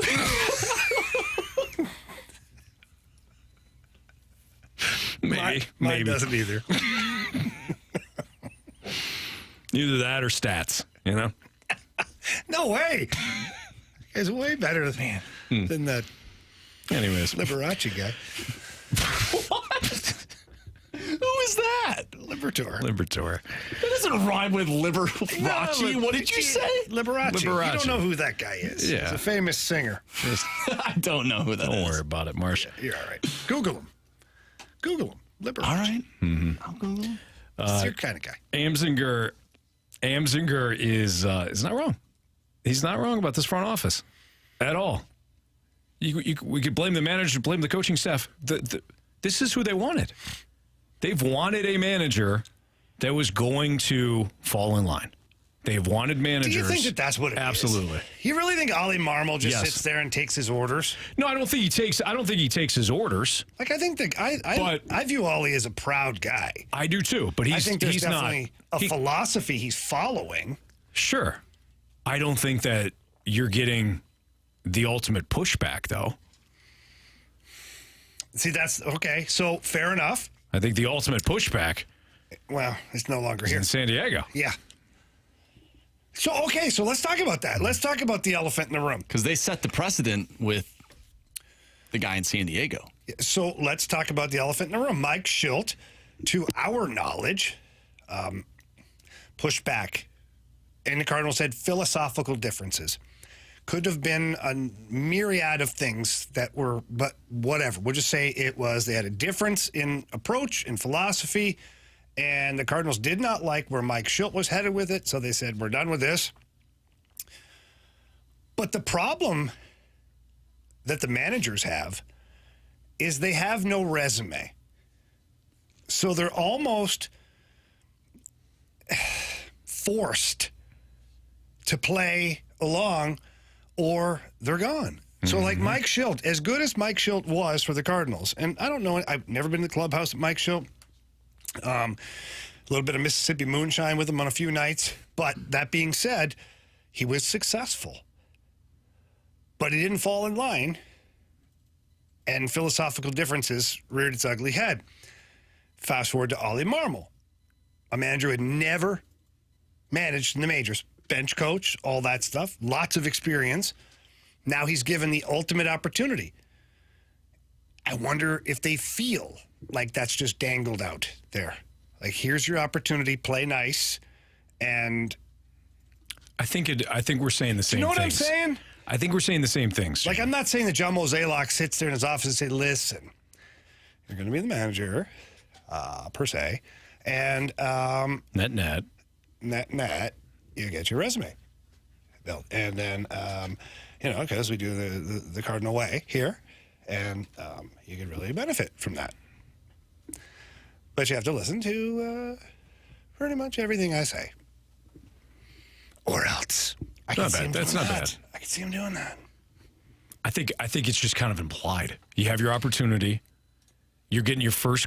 You're 35 years old in Ollie's case. Schilt was young too. You're going to have your opportunity. You grew up within this organization. We're promoting from within. But it's ultimately the front office's hire. It's the front office's players. It's the front office's philosophy. I blame. You know who I blame free agency on? Both Mo and DeWitt. DeWitt's got to give you the ultimate, hey, here you go. And Mo's got to sign the right damn players. The roster overall is all Mo. I agree with that. And I don't blame the DeWitts for that in particular because they're not telling him who to sign. Correct. They're giving him an allotment of money. Right. Here's what you're allowed to spend this year. This is our budget. It's not what we can afford because we know we can afford more than that. Yeah, so before Cardinal Nation goes crazy, we know that. But this is what we've budgeted. Mm-hmm. So John Mozeliak, here is your budget. Go make a team. I don't think Bill DeWitt Jr. or anybody else is sitting there at the free agent table worrying about filling out the 40-man roster and we got to sign this guy to a minor league deal. They're not doing that. You cannot micromanage a company like that. But when the big fish hit the table and you're looking to spend a huge chunk of money, like the Contreras thing, I guarantee the DeWitts were in on the Contreras negotiation because even though it would have fallen under the budget, when you have a massive piece of the pie that's being used on one player, ownership has to give you the seal of approval on it. So the DeWitts are kind of sort of involved, but I totally agree with you. John Mozeliak and Michael Gersh and the rest of their scouting staff, they're the ones who form the team, and John Mozeliak has the last say on all of it. Yep. And you're in last place. Mm-hmm. By the way, BTW. The safe word was iterated on the field. The text line let us know. There you go. Wilson's yelling 4-4-4. And then Ollie Marmol, even in the postgame, said that the whole team was yelling the safe word. His teammates were yelling for him to go home. Yeah, everyone in the dugout as well. Yeah. Okay. Yeah, probably couldn't hear it, or I'm not exactly sure. I've yet to catch up with them. At some point, it's okay to blame the players. I know typically it's not allowed. So I know that we're just blaming typically either Mo or the manager. We've been blaming the players all year. But people not want everybody, Mo and Ollie fired. Not everybody's on board with that. There is this. I'm not saying it's every fan, but there is a group of fans that believe that the players can do no wrong. That Ollie didn't say to, I don't know, play good baseball. So the players didn't know. Going to manage. It's professional. It's professional baseball. It's not the developmental league. When you come up, unless you're a horse bleep team, which the Cardinals will be in the second half, so hopefully there's a bit of a youth movement. But unless you're a horse bleep team, you're supposed to produce at this level. I was told by a wise man once that the manager in Major League Baseball is one of the more overrated positions in all of sports. Yeah, it was Andrew Brandt. He's a smart man. We got a great text, too, by the way, guys, and this one makes sense. It really does. It said that Wilson Contreras was yelling for the ball, was yelling the safe word to Jordan Hicks, but didn't realize that it wasn't in his repertoire. Yeah, good call on that. Yeah. Okay. That makes sense now. Text line's hot. Nobody's Sports safe. The fast lane. We're nobody's safe. Sports Six Pack is next on 101 ESPN.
question. It's time for the Fast Lane to answer your sports questions. I want to ask you a bunch of questions. I want to have them answered immediately. Asking me all these weird questions. Answer the question. Answer the question. Answer me! The Sports Six-Pack is refreshed by Maggie O'Brien's, your go-to Irish pub in St. Louis for over 42 years. Kyle Hiebert coming on with us at 4:15. Get a little St. Louis City SC action in for you. Check in with our guy Kyle. But right now, we'll get the Sports Six-Pack. We need more soccer, Anthony. More. Question number 1. 4:15, Jamie. Guys, from the 314, could you see Gersh not acquiring pitching just because everyone in existence the past few years have said to acquire pitching? What? I can see them not acquiring pitching because they think that this is just a one-off season and they're going to, re-sign some of these guys. And, like who? I don't know. Flaherty and Montgomery? No. Can't do it. No, I know you can't do it, but... Not even they can do it. Oh, they could do They could do a lot. Even if they did. They could do a lot by doing nothing. Even if they did. They still only have 3 pitchers in their rotation next year. Correct. They're going to have to go get pitching one way or another. You got Burleson. Burleson can step in. His ERA is not the worst. I mean, I've got zero faith that they're going to be aggressive. I mean, really aggressive. I mentioned this earlier. I think the bare minimum would be them just trading off the expiring contracts. That's the bare minimum at the deadline. I think you got to be more aggressive. Question 2, please. Question number 2. Interesting question here. I never really thought about this. Does Tarasenko sign a deal with the KHL and leave the NHL? Obviously, he recently fired his agent. Yeah. And probably won't get term or dollars that he wanted. No, his ego won't let him do that. It won't. I mean, Tarasenko, he tries to act like he's a quiet guy, just kind of keeps to himself. He likes the attention. He likes it very much. And I don't know where he's going to land. There's rumors about Carolina. There's rumors about Ottawa. I just don't know. I don't believe the market is what he thought it was going to be for his services. And I think that a direct tell on that is firing his agent. Why would you fire your agent during free agency? You're not hearing the number you want. You're not getting the attention you thought you were going to get or the number, and you're blaming who? The agent. The agent, who, by the way, doesn't play hockey in the NHL. The agent's job is to kick the tires on teams that could be good fits and answer the phone for the teams that call. I don't necessarily know how the agent screws this up. And because the agent's job is to bring any and all offers to the player and let the player decide. So it's not like the agent's going and not telling him about offers or whatever.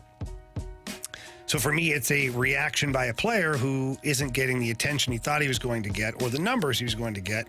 So it's definitely the agent's fault. Let's fire him and go with somebody else and see what happens. So it makes it look like the agent is the one working hard enough for him and said his value is just not what he thinks it is. Somebody just said 636. You don't really have to trash Tarasenko every time he's brought up. I'm not trashing him. I'm telling you the truth. I'm telling you what I know about the individual. It's not trashing him. This is what's happened. Mike Liut was his agent, got him that massive deal, that incredible deal that just expired last year.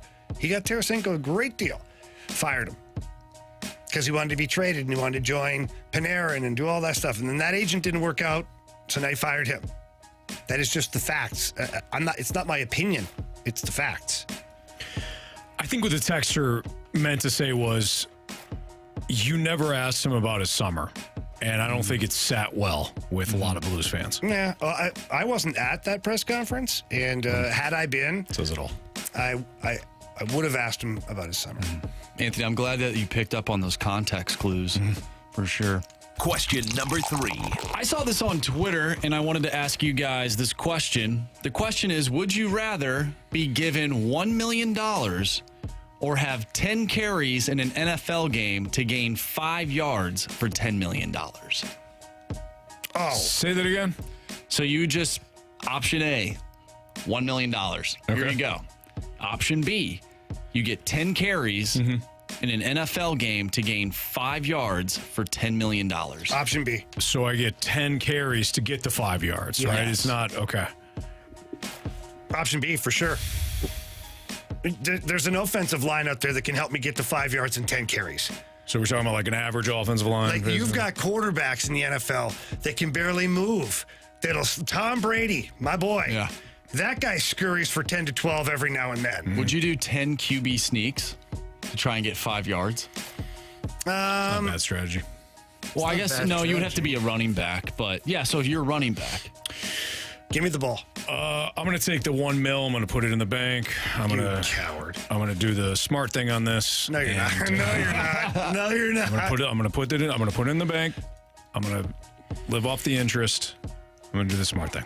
I'm going to keep working right here at 101 ESPN. You're going to get taxed off that $1 million, and there's no way you'll be able to live off the interest. Okay, well, I'm going to keep working then. I don't know what world you live in. I'm going to keep working, and I'm going to allow the $1 million to work for me in the bank. I'm going for the yardage. These legs got enough in them. I can get 5 yards and 10 carries. I wish you luck, my friend. I feel like I would just get blown up. Like, I would get blown up trying. You would, but you'd figure it out. Like, at some point, you'd figure out how to squeeze out 5 yards. Even if I got the ball, I got to the line of scrimmage and dove head first for 10 times, I'd get 5 yards. You would think, yeah. You would think. My luck, I'd be like I'd have 1 carry left. For sure. Needing 2 yards, and I would think that I could bounce it outside, I get tripped up, and then I get nothing. They bring out the chains for Anthony's $10 million. That'd be awesome. No, I'm not saying... He's short! That would be terrible. I'm not saying I wouldn't spend the rest of the month in the ice bath after this. There's absolutely no doubt about that. I'll just take the mill. I think I would, too. I think I'd do it, You've changed. Question number 4. All righty, guys. So, from the 636, if possible, would you trade Goldschmidt maybe in a 3-way deal with the White Sox to acquire Giolito and prospects? Oh, those 3-ways are always tempting. What other team are we bringing into this? It would have to be a contender, I'm assuming. Giolito's a free agent, so no. It'd have to be Cease. If it's Dylan Cease, it's a different story. But Giolito's a free agent, so it does nothing for you. That's a good point. So if you put Dylan Cease in that category, then yes, sign me up. I'm with you. All right. There you have it. Gauntlet next in the Fast Lane on 101 ESPN.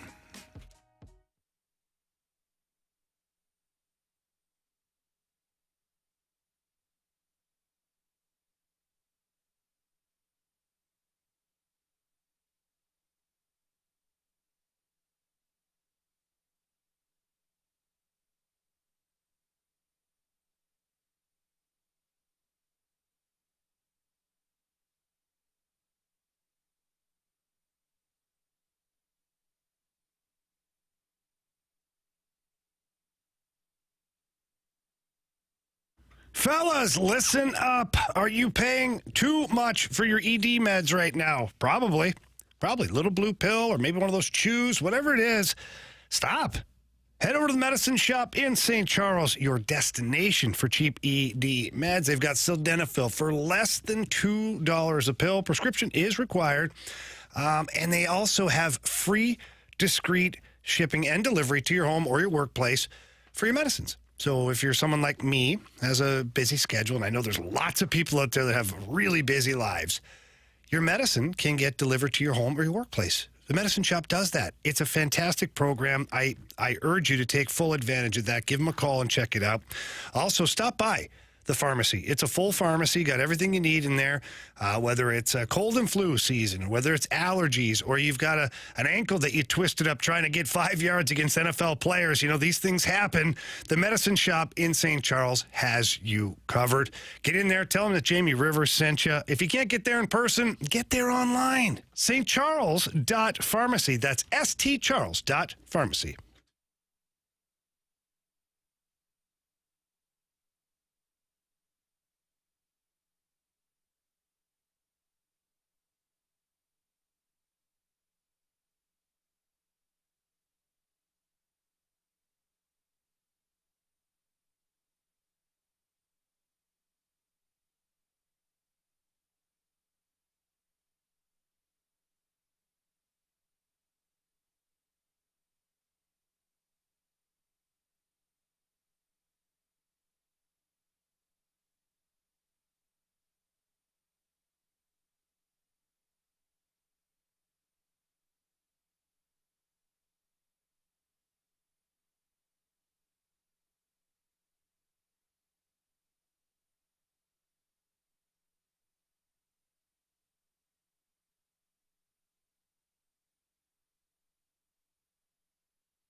one challenger.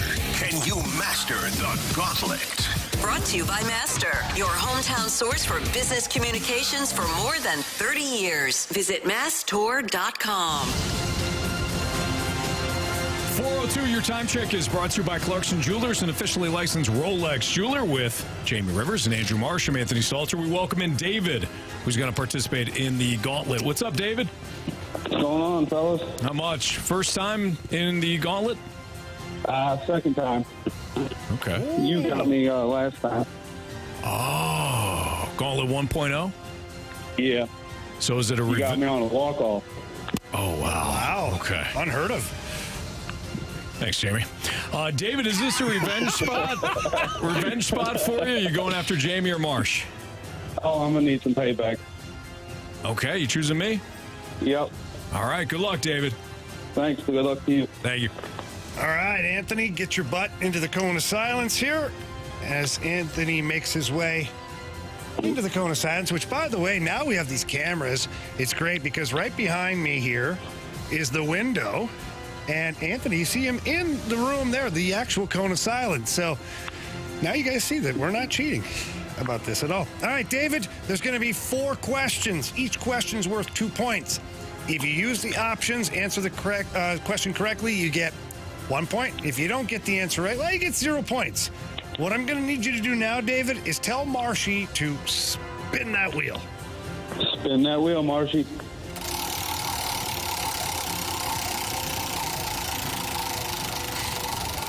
All right, David, which category do you absolutely not want today?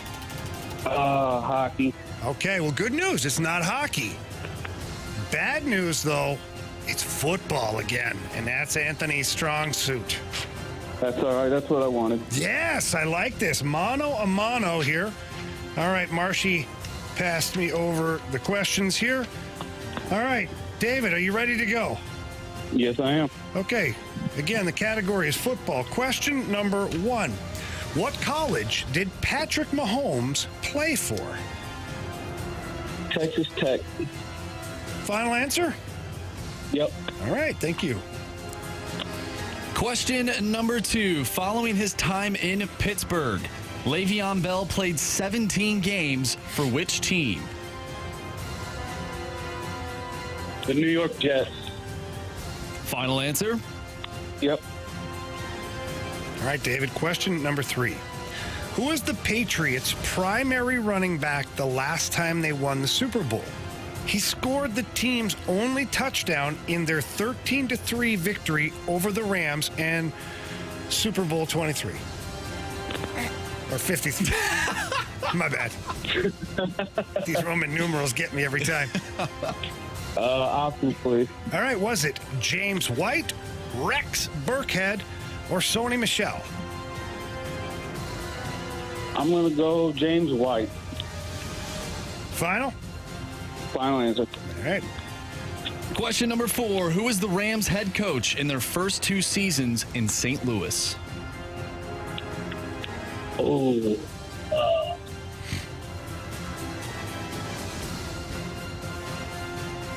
Options, please. Was it Chuck Knox, Dick Vermeil, or Rich Brooks? I think it was Rich Brooks. Final answer? Final answer. All right, David. Let's get Anthony. I shocked myself Are you again. shocked? You shocking yourself? Let's get. I am.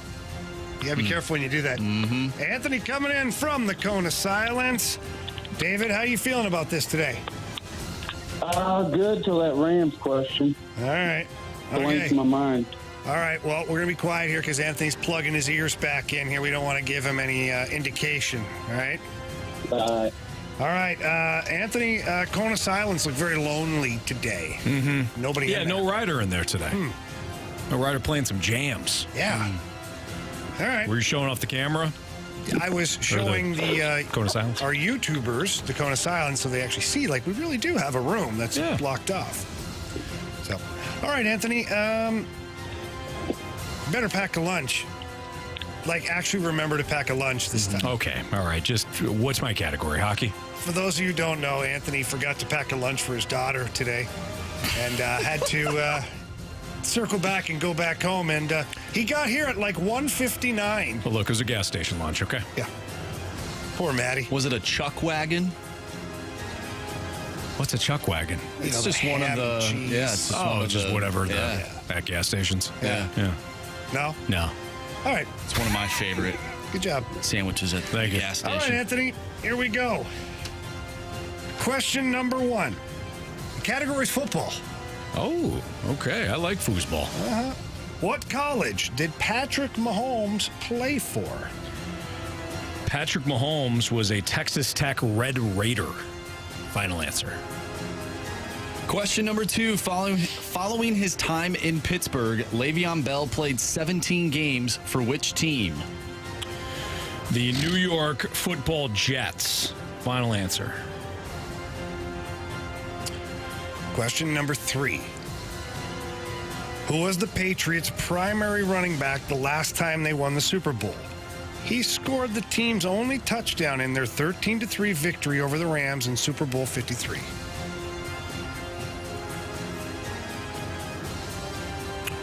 He scored the only touchdown against the Rams. They only have 487 running backs at all times. Sony Michel is the one that comes to mind, but I'm going to ask for the options, please.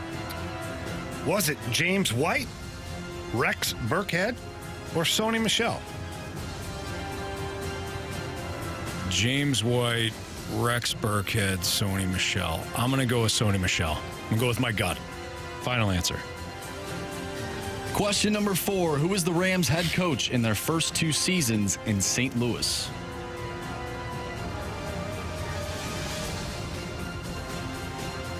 I think it was Rich Brooks. Rich Brooks, final answer. All right. Let's go over these. Question number 1. I think this one was relatively easy for you guys.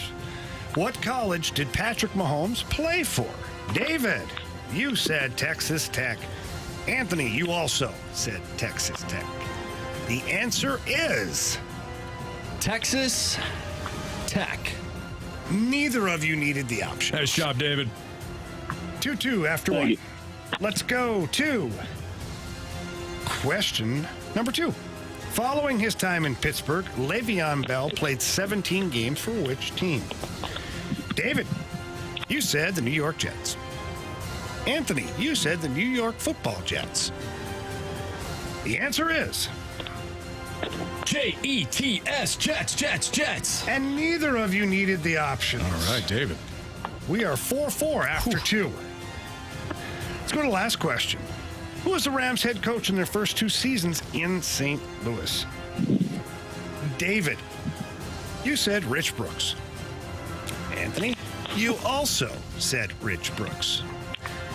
The answer is Rich Brooks. Anthony didn't need the options, though. 6-5 after 3 questions. Final question. And you both have different answers. Who was the Patriots' primary running back the last time they won the Super Bowl? He scored the team's only touchdown in their 13-3 victory over the Rams in Super Bowl 53. David took the options. You said James White. Anthony, you also took the options. He said Sony Michel. If David is right, he's going back to a walk-off with Anthony once again. If Anthony is right, well, he takes David's soul once again here in the Gauntlet. Marshy, the answer is Sony Michel. David. You have chosen poorly. You lose. Not today. He got you, David. He got you, man. That's close again, David. Good fight. You too. Have a good one. All right, thanks take for care, listening. buddy. Have a good one. I was Anthony, you're hot right now. That was a good one. That was a good battle there. Sony Michel. Sony Michel. You know, I would have gone with Sony Michel too. Just out of being a Patriots fan. That's your firstborn. But James White I was like, I started, I knew it wasn't Rex Burkhead. But you guys, good job, man. Jamie, I credit you with that win. You know why? My good looks? Do you know the other reason? Oh, what's that? Went with my gut. Yeah, you did. You taught me that. Long time ago. Every now and then you doubt yourself, Anthony, and I don't like that when you do that. I don't either. Jamie teaches both of us so much. Yeah, and we try to implement that in our lives. Yeah. Hey, you're welcome. That's Jamie Rivers. That's Andrew Marsh. I'm Anthony Stalter. Appreciate David playing in the Gauntlet today. Kyle Hiebert is next. We'll talk a little football, the other football, or the football, I guess. Is it the football? Yeah, football. The original football. Yeah. It existed way before. That's what I thought. Right? I think so. It's got it. We'll ask Kyle Hiebert that next on 101 ESPN.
It's the Fast Lane on 101 ESPN. In a second here, we'll talk to Kyle Hiebert from St. Louis City SC.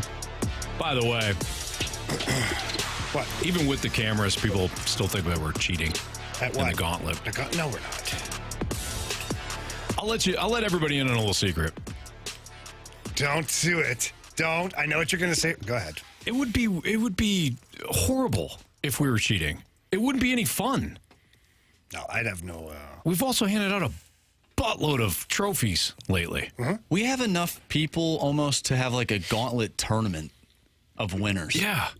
For 2.0. We have not played well. And they're probably joking, but if they're not, like, what is Anthony looking down at? I write down stuff from the question to make sure that I get it right in my head. I write down stuff. I know. I'm watching. We all have a process. Yeah. Mine, anyways, goes towards video games. Right. Jamie, has his process. Yeah. I don't know what that is either.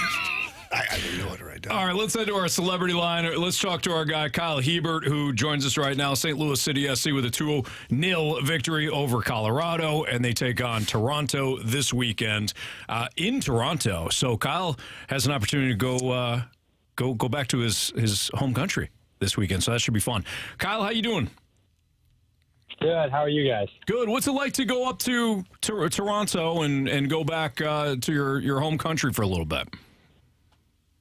Yeah, it'll be good. I've got some family friends in Toronto, so, it's far away from where my family is in Winnipeg. Some people assume, I've had people ask, before if I went to college, like, someone in Toronto, so-and-so, and it's like, look, Toronto's got however many million people, and I've never been there before, but now I do, so it'll be good having those family friends there. But other than that, it's a regular road game for us. Yeah, to some of us, Kyle, it's just Canada.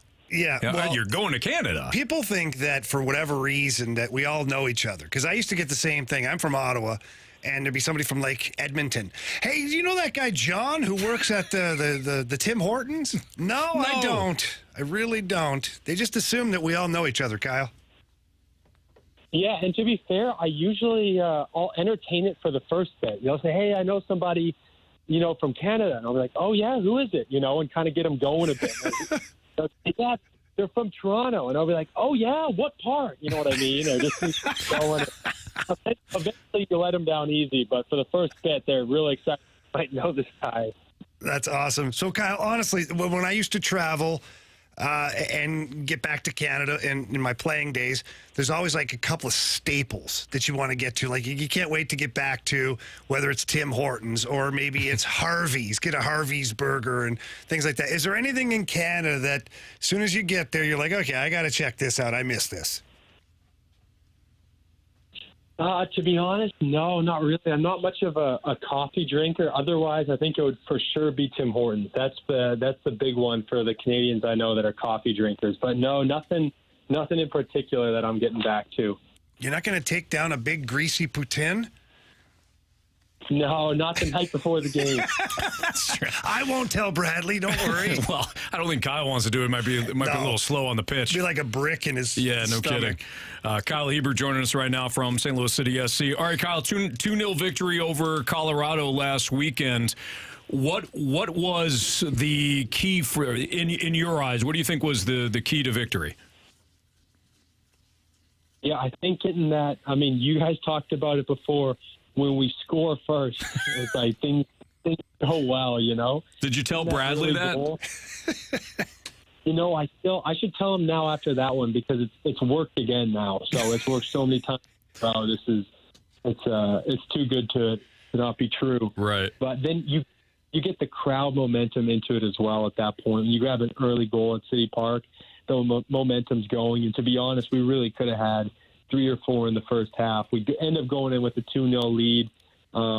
We end up keeping it through the game, which as a defender, I'll take 2-0 over 5-1 any day. But it was a big one for us, and the crowd, that energy helped us so much. Kyle, a lot of talk heading into this season, just with the way you guys stylistically play as a team, that, once it starts to get really hot and humid, it might wear you guys down, and you might feel the elements of playing here in St. Louis, which, boy, it sure does get hot and humid. How has that been going for you guys so far? Yeah, well, to be honest, I love I don't listen to much of the noise, but I love those components where it's, it's St. Louis is especially early in the year was the opponent is passing them the ball for goals, or it's they're just starting a little hot and then they'll start to show as an expansion team. And now this one gets me fired up too. Now that it's hot, we'll start to to slow down and the results will stop coming. So I think that motivates me individually as a competitor. And then the other side of it, too, is, we are a high-pressing, high-energy team, but we're not one-dimensional. So we can be in more of a compact block, and we can get our breath back and recover. And so we've got a couple different, tools in our toolbox we can utilize when it gets hot like that. And, so we should be ready. And to be honest, the opponent will be feeling it too. They're running a little bit less than us, but they're still having to put in the meters as well. So I think it works both ways. Kyle, you guys, you're relying a lot of your depth. When it comes to playing defense in this system, if you're preaching something to or you're helping out a young teammate or somebody that's just coming in that you guys are going to have to rely upon for big minutes coming up, what is the most important aspect about playing defense in this system for City SC? Yeah, I would say it's something we talk about, and that's going all the way with your decision making. So if I'm, deciding, hey, I'm going to release and I'm going to press this guy, if I go, half the way, I'm like, oh, I'm not going to get there. Now I'm kind of get caught in between, or vice versa. It's all right sometimes to stay. Maybe we're numbers down in transition. So I'd say within their decision making framework, whenever you do something, just commit to it all the way, because then the rest of the defensive line, like if I fly out to press the right wing back, now Tim knows he's got to haul it and get across. Like he's got no option. And then Yarrow knows he's got to haul it and get across, and Akil knows he's got to haul and get across. And then it's kind of on them. Whereas if I'm staying back all the way, they know they can be more compact. If I go half the way, now I'm putting my fellow teammate in a bind. So that would be one of my biggest piece of advice. How much communication is done on the pitch when you guys are talking? Because I think about you're playing. If you are aggressive, well, now somebody's got to fill in your spot. If the vision is correct in my head, which it probably isn't, but how much communication is done between you and Tim and the rest of your defensemen, where you're flying up to maybe press somebody, somebody's got to cover behind you? Are you communicating all the time, or is that feel between you and your teammates? Yeah, I would say most of the time it's feel and nonverbal communication, kind of when I'm pressing out like that. And it helps too in our system where there's certain cues or triggers that everyone knows. So it's a big switch, and if I can get out there, Tim just knows that I'm going, because it's something we've talked about all the time and we've reinforced. And I think maybe sometimes there's a bit of a gray area where it's like I could go or couldn't go. And sometimes I'll hear from Tim, stay. Or vice versa, when we're tracking across the other way, there'll be a runner coming off his shoulder. And most of the time, it's just creating that awareness. So I don't even yell. You're out of breath. Keep in mind, you're running full speed. So you're trying to communicate. So it's hard to say, Tim, there's a runner coming on your left shoulder. So I'll just yell his name. I'll say, Tim, and he'll recognize, hey, I got something in my blind spot I got to take a look for. That makes sense. Kyle, you guys coming up here, we've talked about you guys going to Toronto as far as the city's concerned. What's the game plan versus Toronto? Yeah, they're a good team at home. They're, we had a tough result away at Nashville, and Nashville went to Toronto and tied them. And so we know that at times they can sit in a deeper block, honestly, kind of like Colorado can when Colorado was against the ball. So we're expecting at times we're going to have to be able to, move the ball around in their half and kind of break them down when they're already in a block with, that already being said, we're a very good transition team. When they're attacking, we get it. We want to go quickly. But just that was something we were working on, this week is just, and the week prior too for Colorado, it's just being good on the ball, when they are sitting back and finding the right moments to find those split passes. All right, Kyle Hiebert joining us right now in the Fast Lane on 101 ESPN. Kyle, this is, again, I apologize, you're teaching me here, but deeper block, would that be an opponent sitting back in their end, hoping to leave you guys with less space. Is that what you mean by deeper block? Yeah, exactly. So whenever you sit back like that, it takes away the space in behind a team. And so you have less of that ability to put the ball behind them and go get it. And then it also can set them up for their transition moments, because now our whole team is in their half. So you have to find the right balance of, you don't want to play passively and not create anything, but there's certain times you don't want to force it, when then they can start to transition the other way and they've got a lot of space to run into.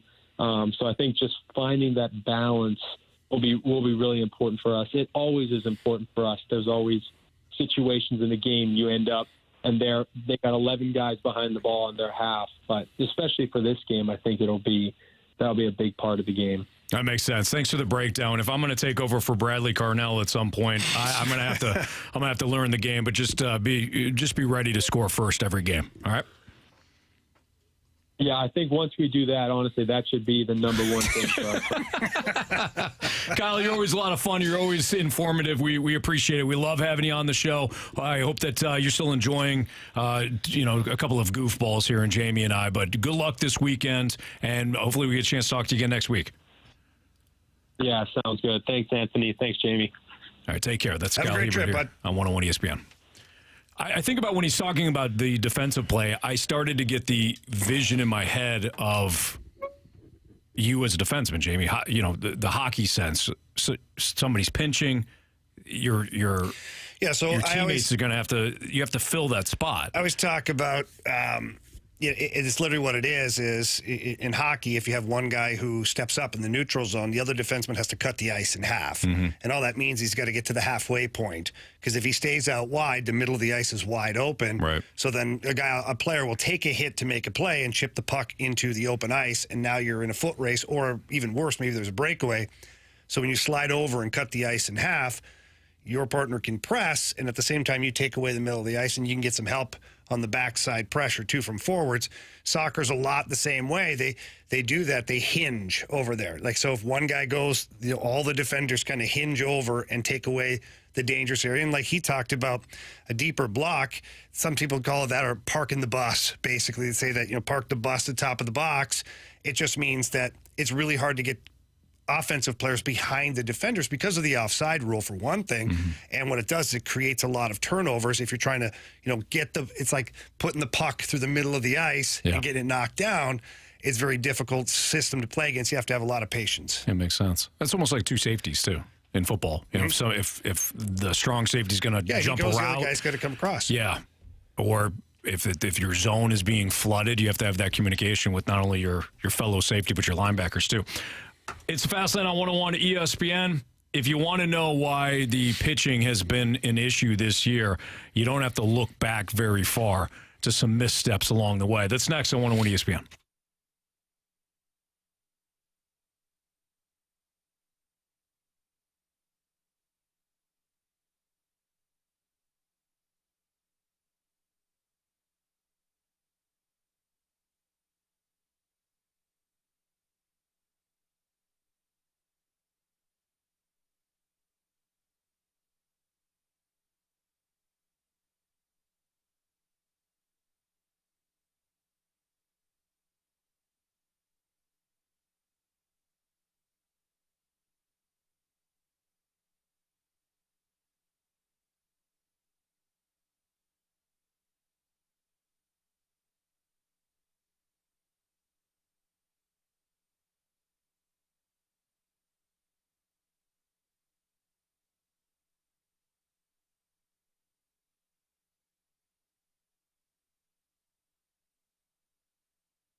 101 ESPN Sports Center.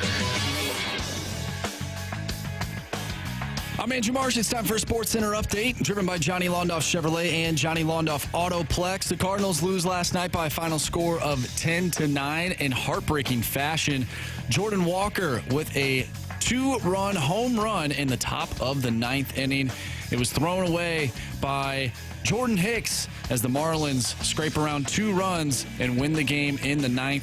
10-9 the final score. Jack Flaherty on the mound tonight, 5:40 first pitch in Miami. We just talked with Kyle Hiebert of St. Louis City SC. If you missed that interview, make sure you go to 101ESPN.com or use the 101 mobile app. You'll find all of our interviews, the full show, including our live show on YouTube. It's all brought to you by Dobbs Tire and Auto Centers. I'm Andrew Marsh, and the Sports Center update is driven by Johnny Londoff. Find new roads and shop 24/7 at Londoff.com and LondoffAutoplex.com. Are you kidding me?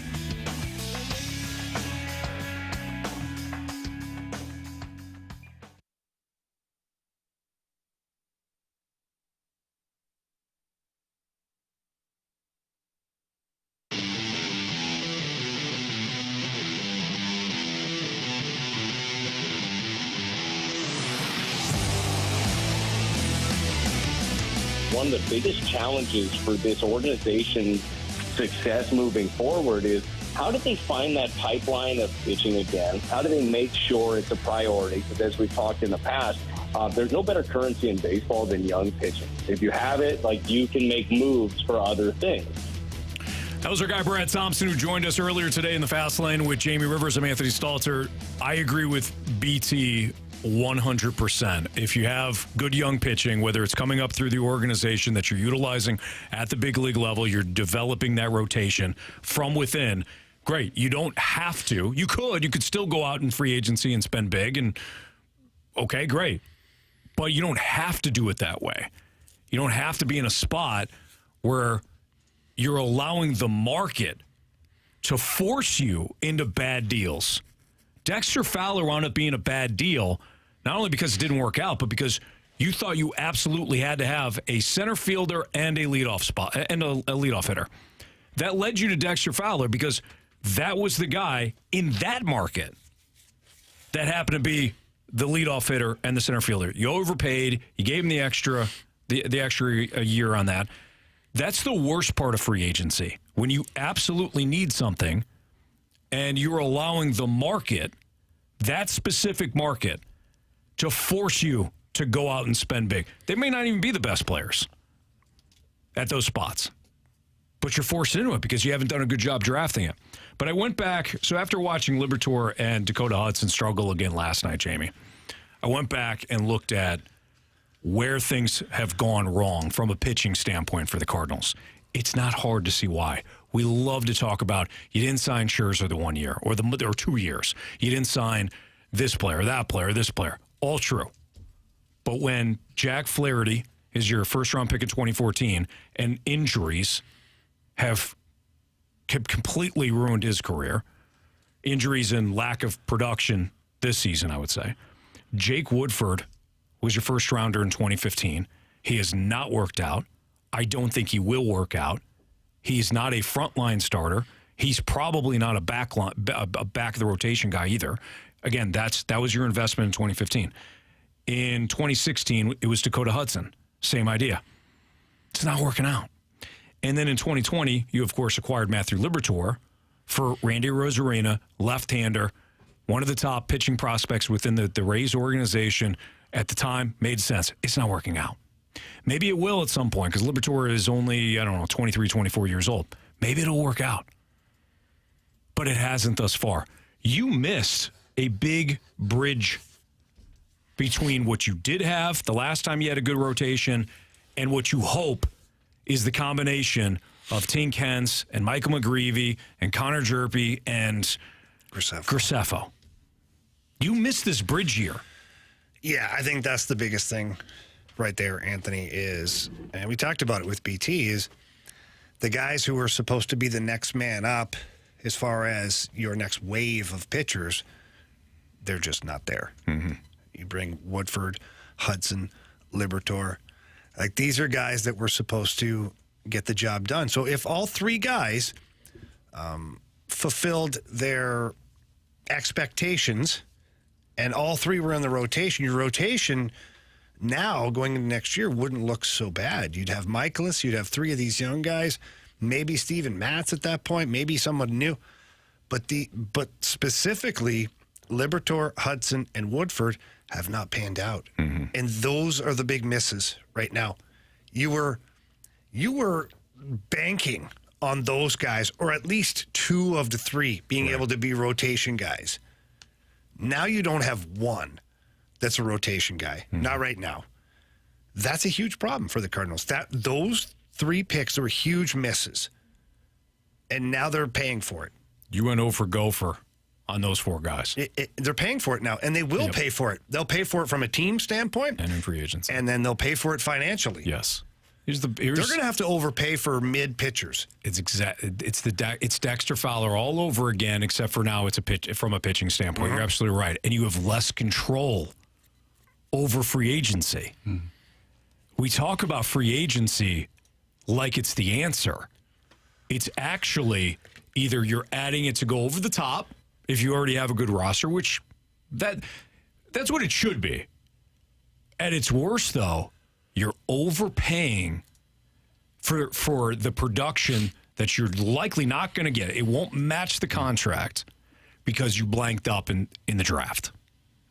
So you're right. They're going to have to overpay for some of these pitchers and then hope that they sign.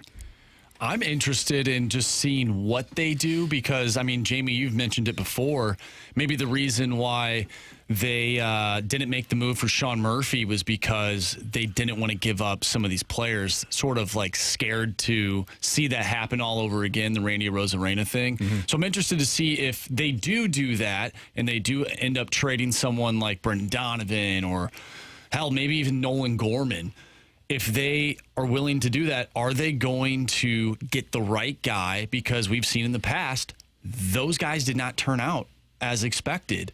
So are they going to do that, or are they going to hold their cards, close to their chest? See what you did there. And yes, I respect it. And not trade for pitching and maybe try and do the free agent market thing that we haven't really seen all that much in the past few years. Right. To your point, you built this offense. Do you like what you see out of Nolan Gorman? You're liking what you're seeing out of Jordan Walker. You like what you see out of Brendan Donovan. And Tommy Edman isn't the perfect specimen offensively, but he's certainly capable and is somebody that gives you that flexibility. You Arenado and Goldschmidt, you have built this offense. But because you miss so badly on your pitching staff, you may have to now part with some of those pieces. For sure.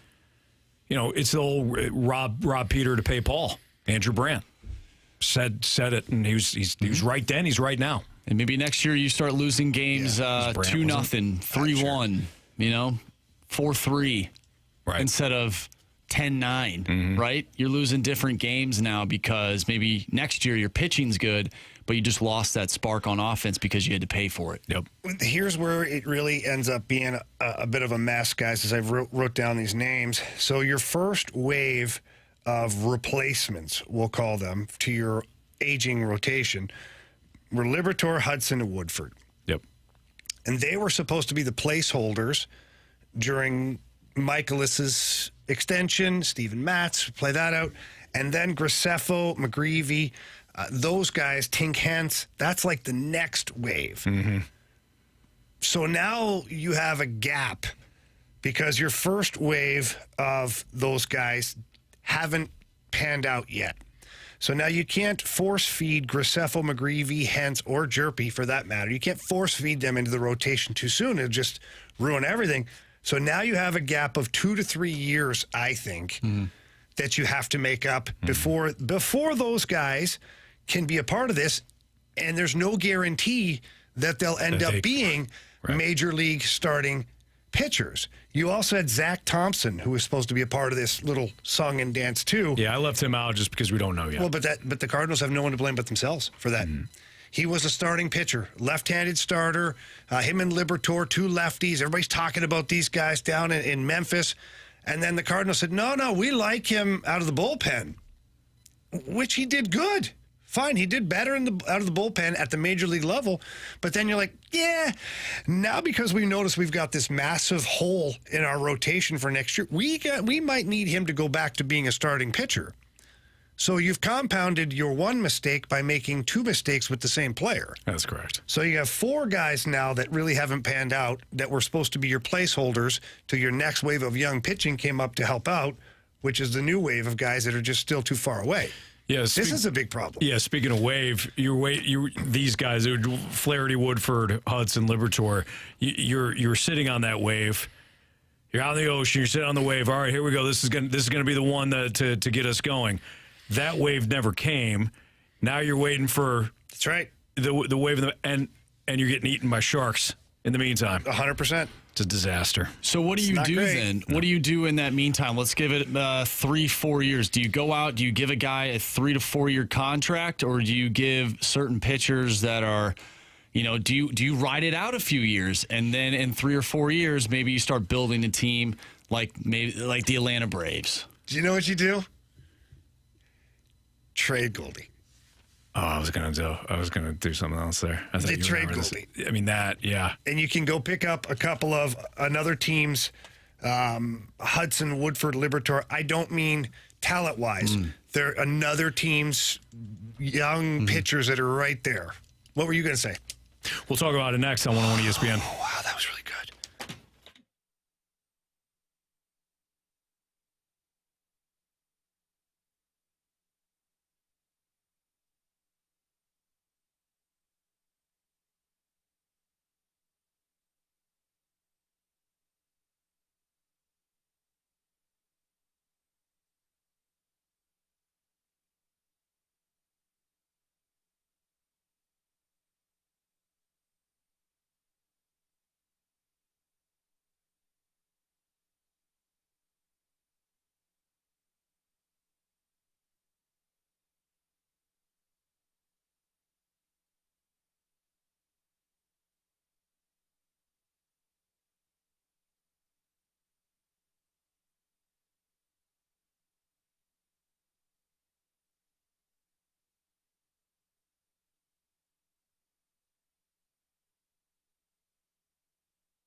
Jamie Rivers, Anthony Stalter back with you here, joined by our guy Stewie from Stewart's American Mortgage Corporation. Anthony, we always talk about giving Stewie a call, right? He's got the answers. He's got the updates. Stewie, what do you got for updates on the markets today? All right, well, first of all, what happened when the Federal Reserve last met, the minutes show that a good portion of the Federal Reserve participants wanted to raise the rates. That put jitters in the market and started rates to go up, up, up, up. Today's job report showing strong economy, strong job situation, people who still have money in their pockets. That's going to hurt the inflationary cause. More incentive for the Federal Reserve to raise those rates. What does that mean for you? That means lock in now. If you're sitting on the sidelines and you're saying, should I refinance, take cash out? Should I not? Should I pay off those credit card debts at 30%? Do it right now. If you're looking to buy a house, don't wait. Go ahead and lock in the rate now. Get the house. You'll refinance later in 12 to 24 months. You'll be in better shape. But don't waste the time. Come the end of July, they're going to raise the rates, and everything is going to continue to rise. You heard the man. Give him a call right now, 314-324-4440. Ask Stewie, hey, how can you help me? Tell him your situation. There's no cookie-cutter approach with Stewie. He's going to take your information down. He's going to get a sense of what your goals are financially, and then he's going to help you save money over time. Again, that number is 314-324-4440. You can also Google the bagel loan. Thanks, Stewie. Have a good one, guys. NMLS number 226715.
just talking about the Cardinals pitching staff and the gap that the Cardinals essentially missed because you don't have a healthy Jack Flaherty you didn't over the last couple of years.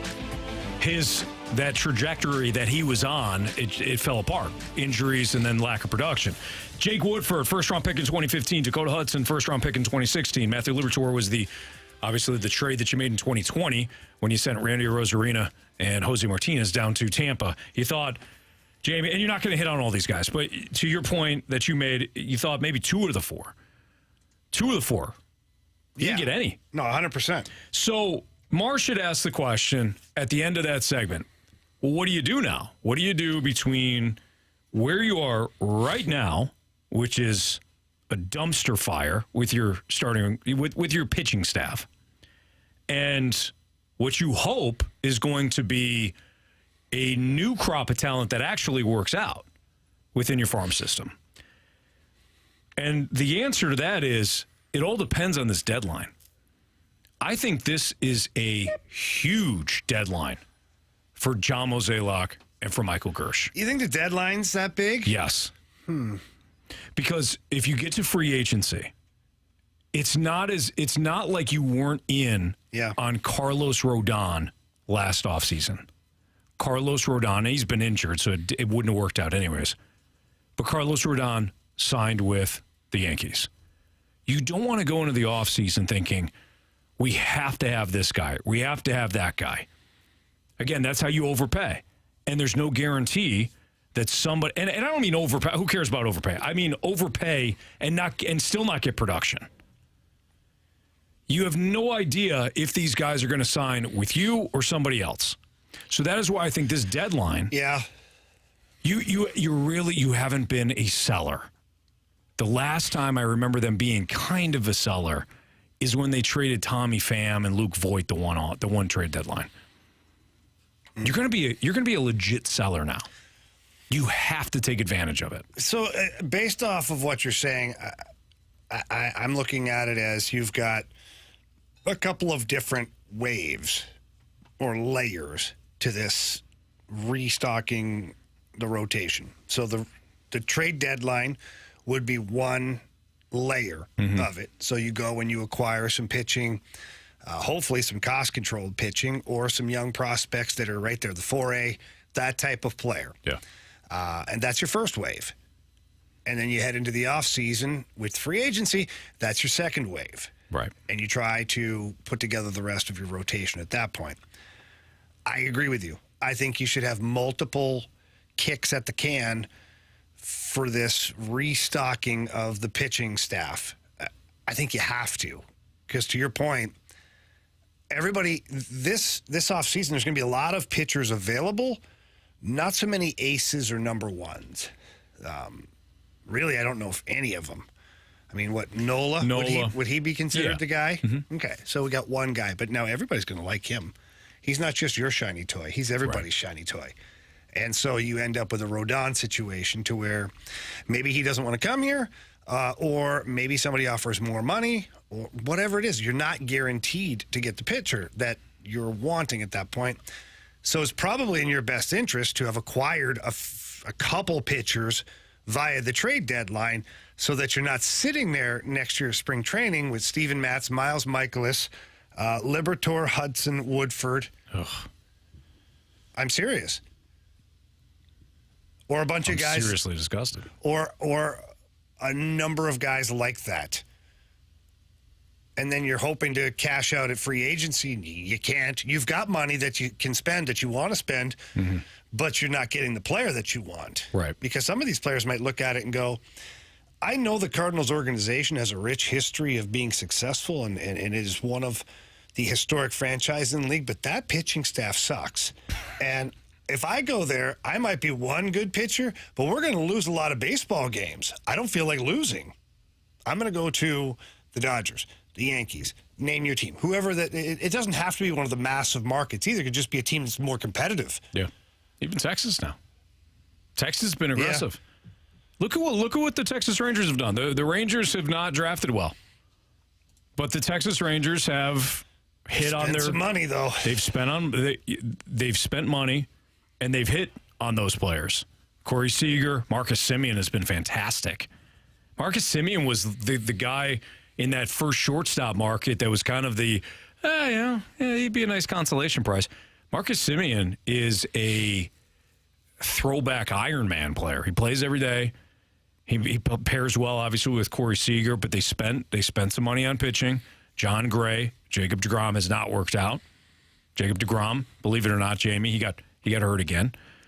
So he's out for the foreseeable future. But they spent big, and they actually hit on some of those guys. But it doesn't always work out that way. The Cardinals found that out the hard way last offseason when Texas was involved and Philadelphia was involved and the Mets were involved. And you got all these teams spending, and they were sitting there like, oh, wow, we didn't see this one coming. Well, now you don't have that excuse heading into next offseason. We've got What's Trending coming up next on 101 ESPN.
One of the biggest reasons why we went out to Auto Centers Nissan before was they weren't at Herculaneum. They got a brand new spot. But one of the reasons why we sought out Auto Centers Nissan is because we wanted a reliable vehicle for our growing family. We also needed to find a third row, which was important because we had the 3 different car seats. And we wanted to make sure that, obviously, just like any family, any young family or any growing family, we wanted that vehicle to fit within the budget. Auto Centers Nissan blew us away in all of those categories. They had great pricing on brand new Nissans. They had an outstanding selection, and they still do. They have 700 vehicles, in fact, at one spot out in Herculaneum, brand new facility, like I mentioned before. And they gave us a fantastic financing package that really highlighted what they can do for a family. They can put you in a brand new Nissan at a monthly payment much lower than you thought possible. New Nissan, reliable vehicle, the make and model that you're looking for. Again, a way to finance it, and then they give you the peace of mind on top of that with a 30-day return promise. Within 30 days, for whatever reason, if you need to bring the vehicle back and get a refund, no problem, at Auto Centers Nissan, Herculaneum. And the other thing that I love that from a peace of mind standpoint is they give you a free nationwide lifetime warranty. They're the home of the free nationwide lifetime warranty. So go see what they showed us in the Stalter family and allow them to put you in your next new ride. Auto Centers Nissan, Herculaneum.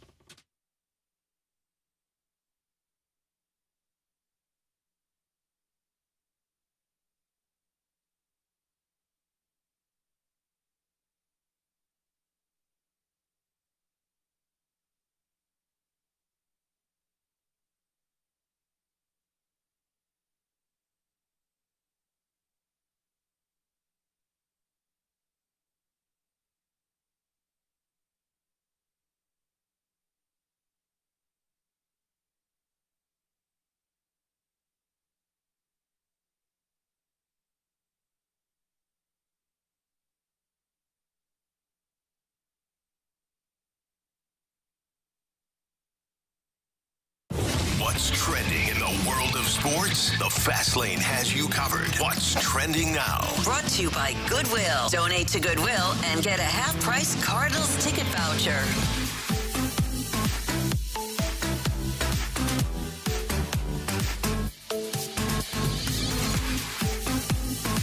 Welcome back to the Fast Lane here on 101 ESPN. Anthony Stalter, Jamie Rivers, I'm Andrew Marsh, and it's time for What's Trending.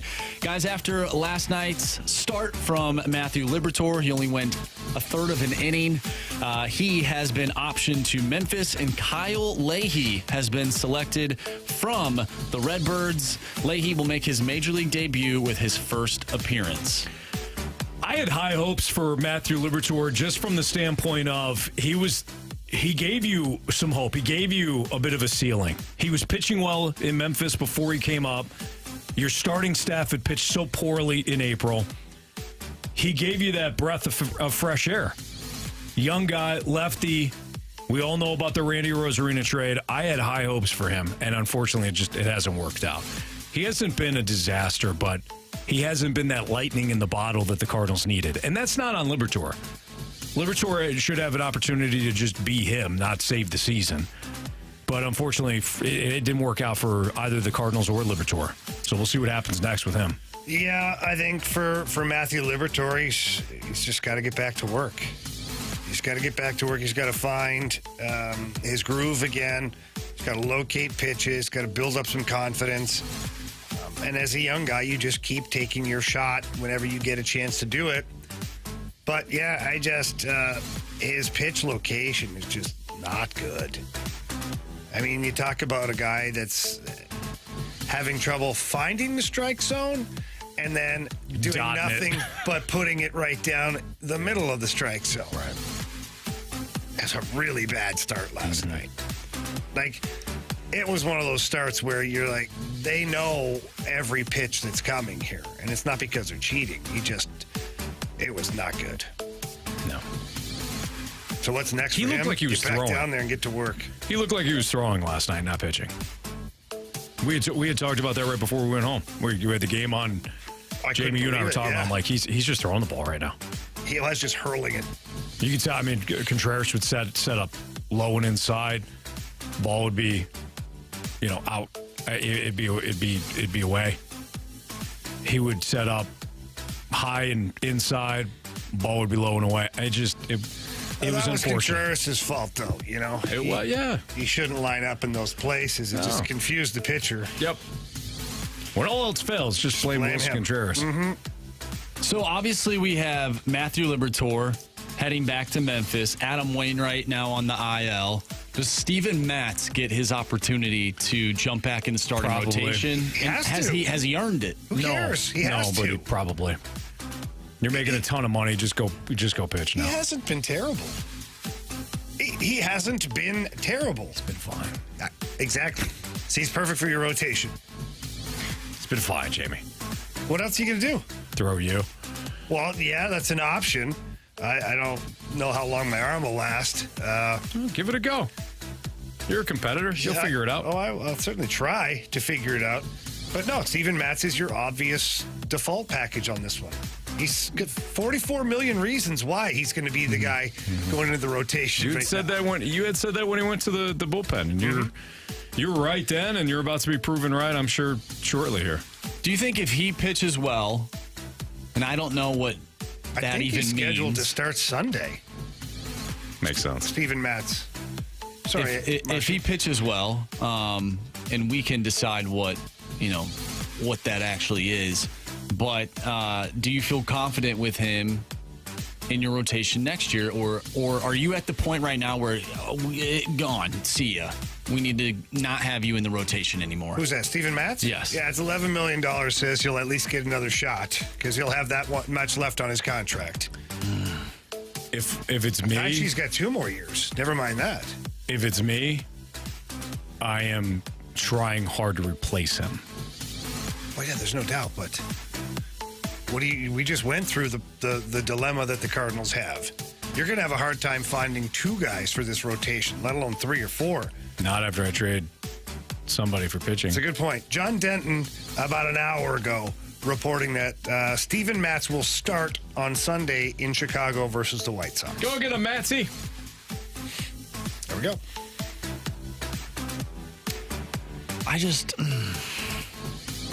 It's just so frustrating. It's just such a frustrating year. Yeah, it is. Marsh just went with It's just... Like last night. Come on. Oh, what about last night, Marsh? Well, Anthony, if you didn't watch the full game, the Cardinals lost because Jordan Hicks decided to throw Hey, can we do the deep wheel? ball. Can we do the Paul wheel of Goldschmidt. shame? Oh, that's a great idea. You guys told me to go to hell in the first segment. No, we didn't do that, Anthony. Not at all. I wanted that wheel of shame to find out how our Redbirds are either going to win or at least to figure out how they're going to lose. Marshy, how hyped were you when Jordan Walker hit that bombzilla, and then how drained were you when Jordan Hicks threw the ball into the bleachers? Like, how high were you and how low were you, all within that frame? So I was pretty high when he hit the home run. I was at the gym. I was at the gym at the time. I was watching it on the Bally Sports app. And I was on the bicycle, right? I'm riding the bike, and I'm like, all right. Were you warming up? Just, a little warm up. Okay. Trying to get the body flowing. Sure. And he hits the home run, 2 strikes, and I had my headphones on listening to the game, and I just go, yes! Like, arms up, like I was on a roller coaster. You had that big of a reaction. Maybe not like that, but it was pretty like, I looked around and was like, oh, crap. Like, might have just kind of made a scene. Marsh is still in it here. I mean, that was a big moment, Anthony. I thought it was a big moment for him. I will say this. It was a big moment for the team. It doesn't mean Marshy's back on board like the Cardinals are going to have a winning season. I think he was just excited to see a young player come up with such a big clutch hit. What was your reaction? I was excited. I thought it was awesome. I was like, that's awesome for the young guy. Awesome. What a comeback. Yeah. I celebrated too soon. Celebrated too soon. Mine was more like, oh, wow. Like, oh, wow. You weren't nice more moment. than that? No. You're lying. So This now season's been dreadful. You're such a... So now to the part where they lose the game. Yeah. I think I just laughed. I laughed. I was like, no way. I grabbed my remote. What is there to do? And because I got the DVR thing. Did you rewind it? I don't believe what I just saw. Again, Jamie, stop doing that. I can't help myself. It's just right there. That's like, you know what that is? That's like saying, let's bring out the Zamboni on a Blues loss. Technically, that Zamboni's going to come out no matter what. Anyways, but yeah. True. I see what you're saying, Marsh. Yeah. But I didn't believe what I had just saw and backed it up. And I was like, are you blanking kidding me? That just happened? They just won on a walk-off, I don't know what you call that, error? A walk-off air mail. All right, without further ado, let's do the Wheel of Sadness. This is what's going to happen tonight as the Cardinals visit the Miami Marlins. Game 4 of this series, this wretched series. Go ahead, Marsh. So last night, or yesterday, the Wheel of Sadness predicted that the bullpen would lose the game. And the Wheel of Sadness was correct. Wow, really? Holy smokes. Okay. Yep. I mean, it's going with the odds. Anthony, what did it say? Bullpen. Yeah. 18 blown saves said that the wheel might have something here. Yeah. Okay, so bullpen, again, tonight is how your Cardinals are going to lose. So who do you think it is, though?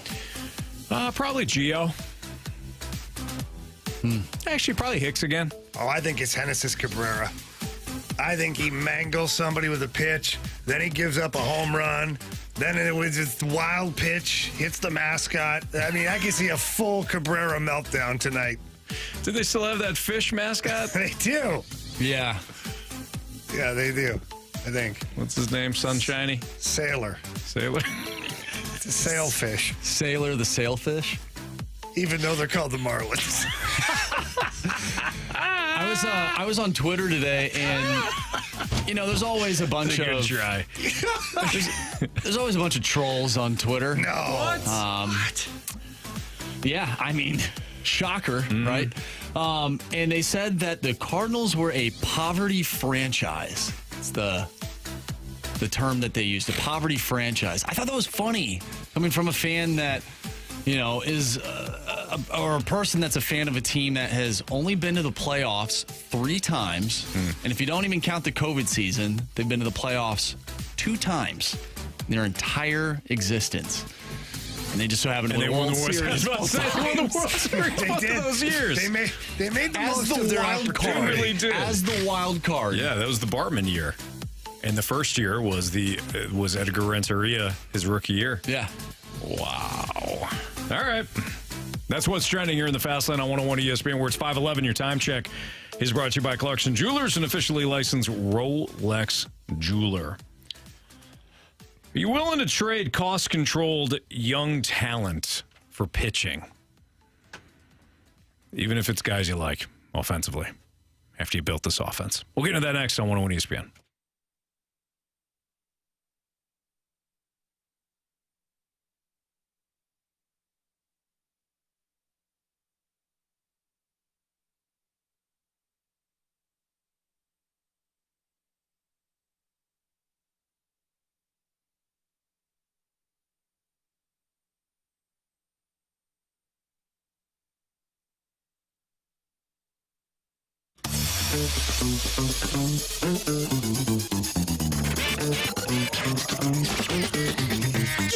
Johnny Londoff Chevrolet has been in business for over 80 years. You don't do that by accident. You do that by providing excellent vehicles, whether it's brand new vehicles or pre-owned vehicles, and excellent customer service, which both of those things are staples for Londoff Chevrolet. And if you didn't know by now, there's 2 locations available for you. The original location right there in Florissant, Missouri. We all know where that is. And the brand new Londoff Autoplex located right off of Highway 70 in St. Peters. Both locations, again, stocked with great inventory, brand new or pre-owned. Both have state-of-the-art service centers, so anything you need for your vehicle, they've got you covered. And Londoff Chevrolet wants to make sure they keep that vehicle on the road for you at all times. And as far as the process of buying a car is concerned, it's super easy, stress-free, and you're going to love doing business with my friends over at Londoff Chevrolet. So please get into either location. Tell them Jamie Rivers sent you in. They're going to take amazing care of you. If you can't get there in person, it's pretty easy to get there online. All you got to do is go to londoff.com or londoffautoplex.com. Are you kidding me? Johnny Londoff Chevrolet.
This team's not talented enough to succeed. I think that's the only way that you can look at it. The way that they can't pitch. Like, it's going to be very hard to succeed when you're a bottom 5 staff in all of baseball. That's Brad Thompson, who joined us earlier today in the Fast Lane on 101 ESPN. You can download the podcast after the show. It's all brought to you by Dobbs Tire and Auto Centers. BT joined us for just one segment today, but when he said that, he absolutely nailed it, Jamie. I mean, he's right. You could see it. You could see that this team isn't talented enough. Maybe offensively they're talented enough. Maybe when everybody is healthy and you're not running them ragged, the bullpen is good enough, is talented enough. But this starting staff is a massive problem. So the question now is, and Marsh kind of threw this out there earlier, would you be willing to trade young, cost-controlled talent if it meant getting pitchers? So we're talking about guys like Newt and Donovan, Edman, Gorman. You're not trading Walker, but would you be willing to part with some of that young talent? Again, cost-controlled talent, if it meant getting you pitching. What do you think? Well, I think it would depend on who that is as far as the cost-controlled talent. Like, who do you think are those guys? Paul, again, it'd be Donovan. It'd be Edman. Mm-hmm. It'd be Newt. It would be Gorman. DeYoung's not going to fetch you much, I wouldn't think. No, but your cost-controlled guys. As he said, your question was, would you be willing to part with cost-controlled guys? DeYoung's got two options. I don't really consider him to be the guy. Okay. O'Neill? That's a layup. Yeah, of course you're willing to part. I'm willing to part with both of those guys, right? For that matter. Okay, so let's center on Newt. It'd be Newt. Yeah. Donovan. Gorman. Edman. Carlson. The reason I brought that up because he's the first one for me. I think Dylan Carlson. I still think that he's so young for that matter that he's got tremendous upside still. I don't know if he has tremendous upside for the Cardinals organization, but somebody else might look at that and go switch hitting outfielder, can play any of the outfield positions. Got pretty good arm, got pretty good speed. You might get quite a bang for your buck for a Dylan Carlson. I would be willing to part with Dylan Carlson. He would be my first guy because I think you'd fetch the most with him. All right, let me ask you this. What if, and this is a total hypothetical, because we don't know, different farm systems, you could say the top prospect in Kansas City's organization, it's not going to be the same as the top prospect in Tampa's organization, okay? But just hypothetically speaking, if that scenario came up and they say, hey, you can have our top pitching prospect, but it's going to be Newt and not Dylan Carlson. Are you parting with Newt? I know your feelings on Dylan Carlson. Yeah, I part with Newt. Okay. Yeah, I don't know. I don't view anybody as untouchable right now. Like, who would be untouchable for you? I think I would consider Jordan Walker. I think Gorman's part of your future. I think he's becoming in that category, but what if you got a haul for him? Like, what if you got if I get two starting pitchers. So what if you get a guy who's the same age as Gorman? Yeah. That's a starting pitcher, and you get a prospect pitcher. That's a top guy. That's somebody that's no guarantee, he projects to be not a middle rotation guy, but he projects as a 1 or 2. No, I'm talking about. I understand what you're saying. I know what you want. But I'm saying the offer coming back is you're getting a player of equal age and team control left who's currently already a starter in the majors, and then you get a prospect that projects to be somewhere in the middle of a rotation. So you're guaranteed 2 pitchers, one high end, one middle of the rotation, which is fine. I mean, you need players in every spot. Yeah. But it's going to cost you Gorman. Yes. I can't be a hypocrite. I can't sit here and say show after show after show and say if you don't have pitching, you have anything, and then balk at that. Well, the reason I bring it up like that is because the cost of doing business is going to hurt. Absolutely. For John Mozeliak. Like, it's not going to be fun. He's not dealing from a position of power. Right. And so, therefore, anything that he has to part with is going to hurt. So the reason why I agree. The reason why we're talking about this is John Morosi on Threads. There's apparently It's a new, Yeah, it's a new wave. I just It's the new downloaded wave. this thing. I don't even Anthony know. just got used to Instacart. I just got the old Instacart up and running. Now I got to download Threads apparently. Yeah. But John Morosi on Threads, whatever the hell that is. The Cardinals will listen to offers for Twitter their 2.0. Yeah. The Cardinals will listen to offers for their young position players in trades that would bring back controllable starting pitching. They have spoken with the Mariners, but it's already apparent that George Kirby is off limits in any discussion. Okay. George Kirby, who goes tonight, by the way, against Houston, he'd be an excellent get for them. I wonder if somebody like Logan Gilbert would be attainable from Seattle. So what happens if you trade, let's just say we trade Nolan Gorman, right? You trade Nolan Gorman and the pitching that you get ultimately stinks. They're not good. So now you have missed out on a good bat that you have been looking for since 2015, I'd say. And that's why you switched your entire draft philosophy to get Gorman, Jordan Walker, all these guys. Yeah. But now, since, you can't get any pitching, you don't want to pay for pitching, we're going to get rid of Gorman and bring these other guys in. But, the last time we did that didn't really work out, and the guy that we traded away happens to be an all-star this year and almost broke a home run record. He might have actually broke the record in the playoffs a few years ago. Just an electric player, the player that you've actually been missing in your playoff stints the past 2 seasons. Right. I can't get to the playoffs so that Gorman can do his thing if I don't have pitching. But you made it last year with a whatever rotation. But the rotation was better better last year. Okay, but why can't you go get guys like what you did the past 3 seasons? Why are you just continuing the bleeding a year from now or 2 years from now? Right. That's the way I look at it. But then you're in this cycle again. Now you got to go and get you got to go get another big bat. You're in the cycle. How are you going to get that big bat? You're gonna pay for him? Well, we haven't seen that in a while. You probably have to trade away a pitcher that isn't necessarily ready to go now, but it's just a cycle. Marsh, you're not wrong at all. This is the hell that the Cardinals now find themselves in because they don't have pitching. You're absolutely right. And I understand why you're frustrated. I do. I would phrase it this way. Would you trade a young pass rusher? Look, you do not have a quarterback. Okay.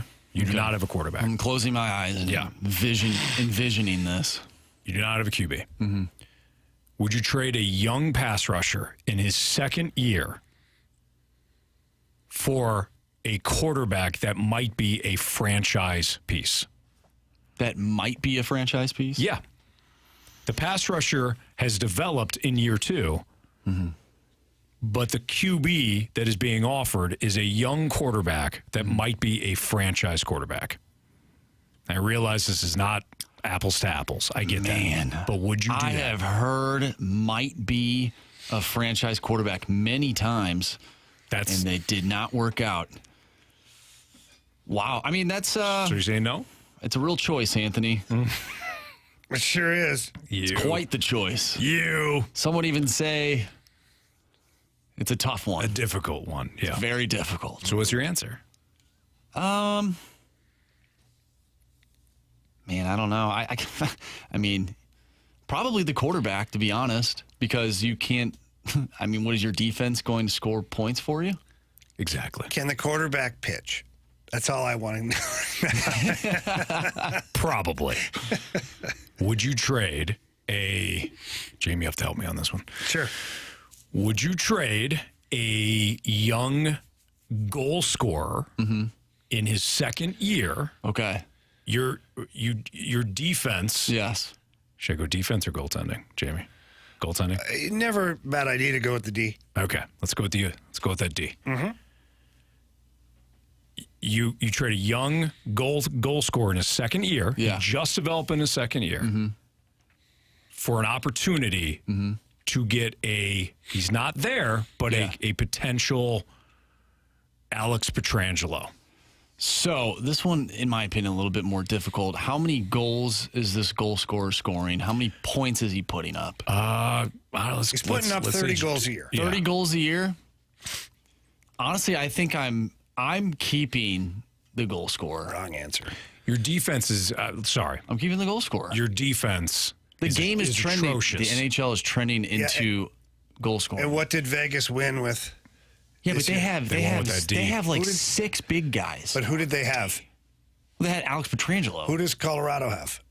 Cale McCarr. That's right. Everybody has one guy, right? Like that For sure. number one defenseman. But Colorado also has Devin Tays. I understand They that. have like 3 of really good guys. So what does my D-core look like? Your D-core is horrendous. Horrendous? Yes. Then what's one guy going to do? Well, it's a step in the right direction because if you just go with the goal scorer, your defense is never getting better. And at 30 goals, you're not outscoring the opposition every night. I mean, it's a real tough choice. It's a Stalter's choice. Is that what they call it? Yeah. No, they don't. Not one bit. That's pretty much what they call it now. To me, your points on Gorman are well made. And you're right, it's the cycle. I hate it. I can't care about a young hitter if my pitching staff does not have an ace or a number 2. I'm not going anywhere. And you're right. They pieced together the pitching staff a year ago, and they took advantage of an absolute crap sandwich. I almost swore. Crap sandwich of a division.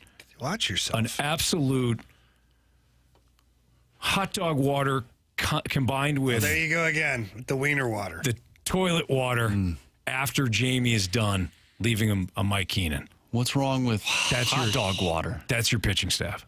There's a bunch of hot dog water on the 4th. It rained out. Yeah, but it was rained out. You were not drinking that hot dog water. But you're eating the wiener. Yeah, Why you're would you just drink it? They're dipping the dogs in the That's water. a huge difference. Is it?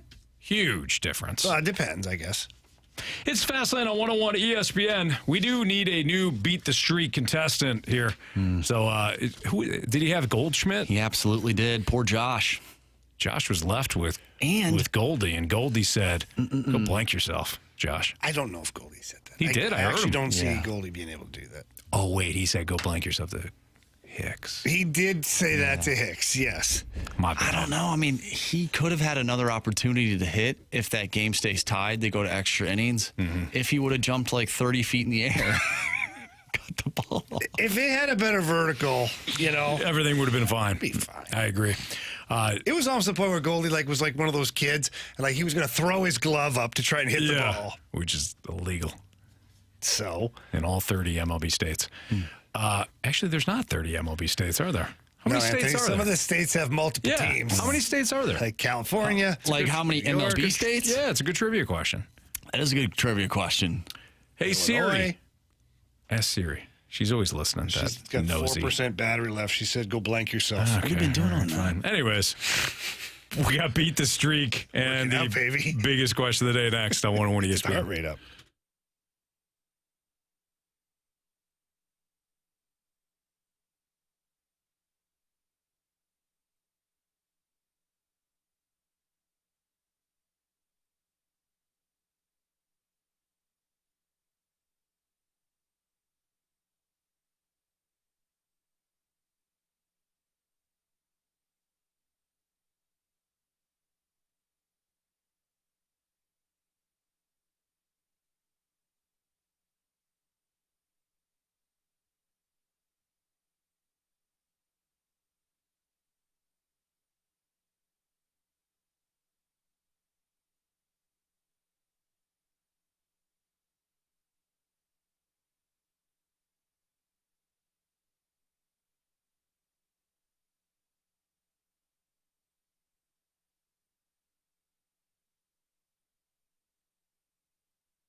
If you're looking for replacement windows, please go and visit my friends over at Window World.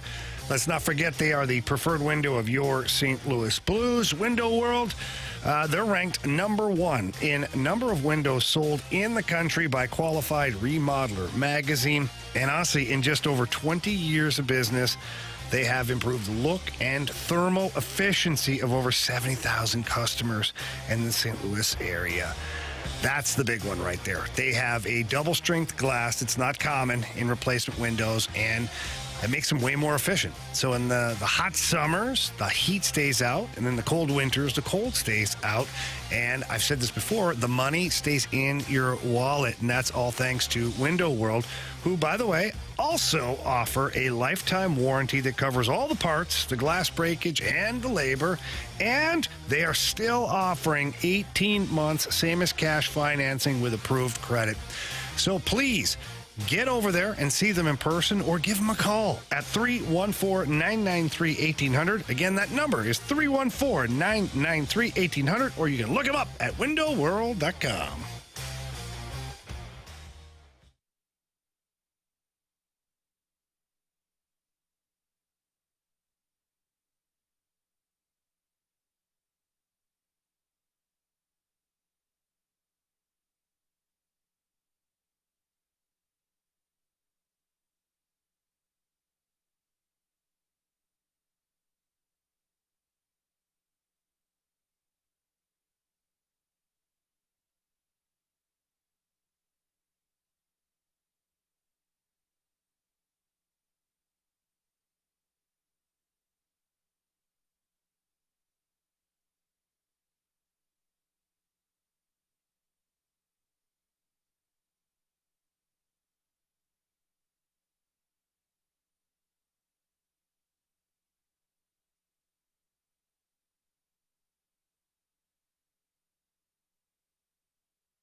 The 101 ESPN Sports Center.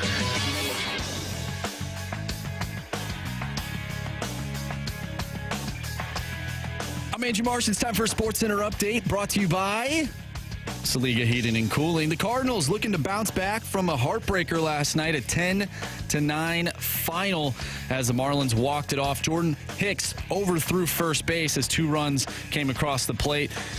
Cardinals trying to avoid the sweep as Jack Flaherty takes them out 5:40 first pitch. We had Kyle Hiebert on earlier today. If you missed that interview, go to 101ESPN.com or check out the 101 mobile app. You'll find that conversation with City SC defender. We also had BT on talking about the pitching, and that was the theme of today's show, the Cardinals pitching, and it's not been a good one. If you missed any of that, go to 101ESPN.com or use the 101 mobile app. We have Beat the Streak and Biggest Question of the Day coming up next. I'm Andrew Marsh, and the Sports Center Update is brought to you by Saliga Heating and Cooling, an independent American Standard heating and air conditioning dealer.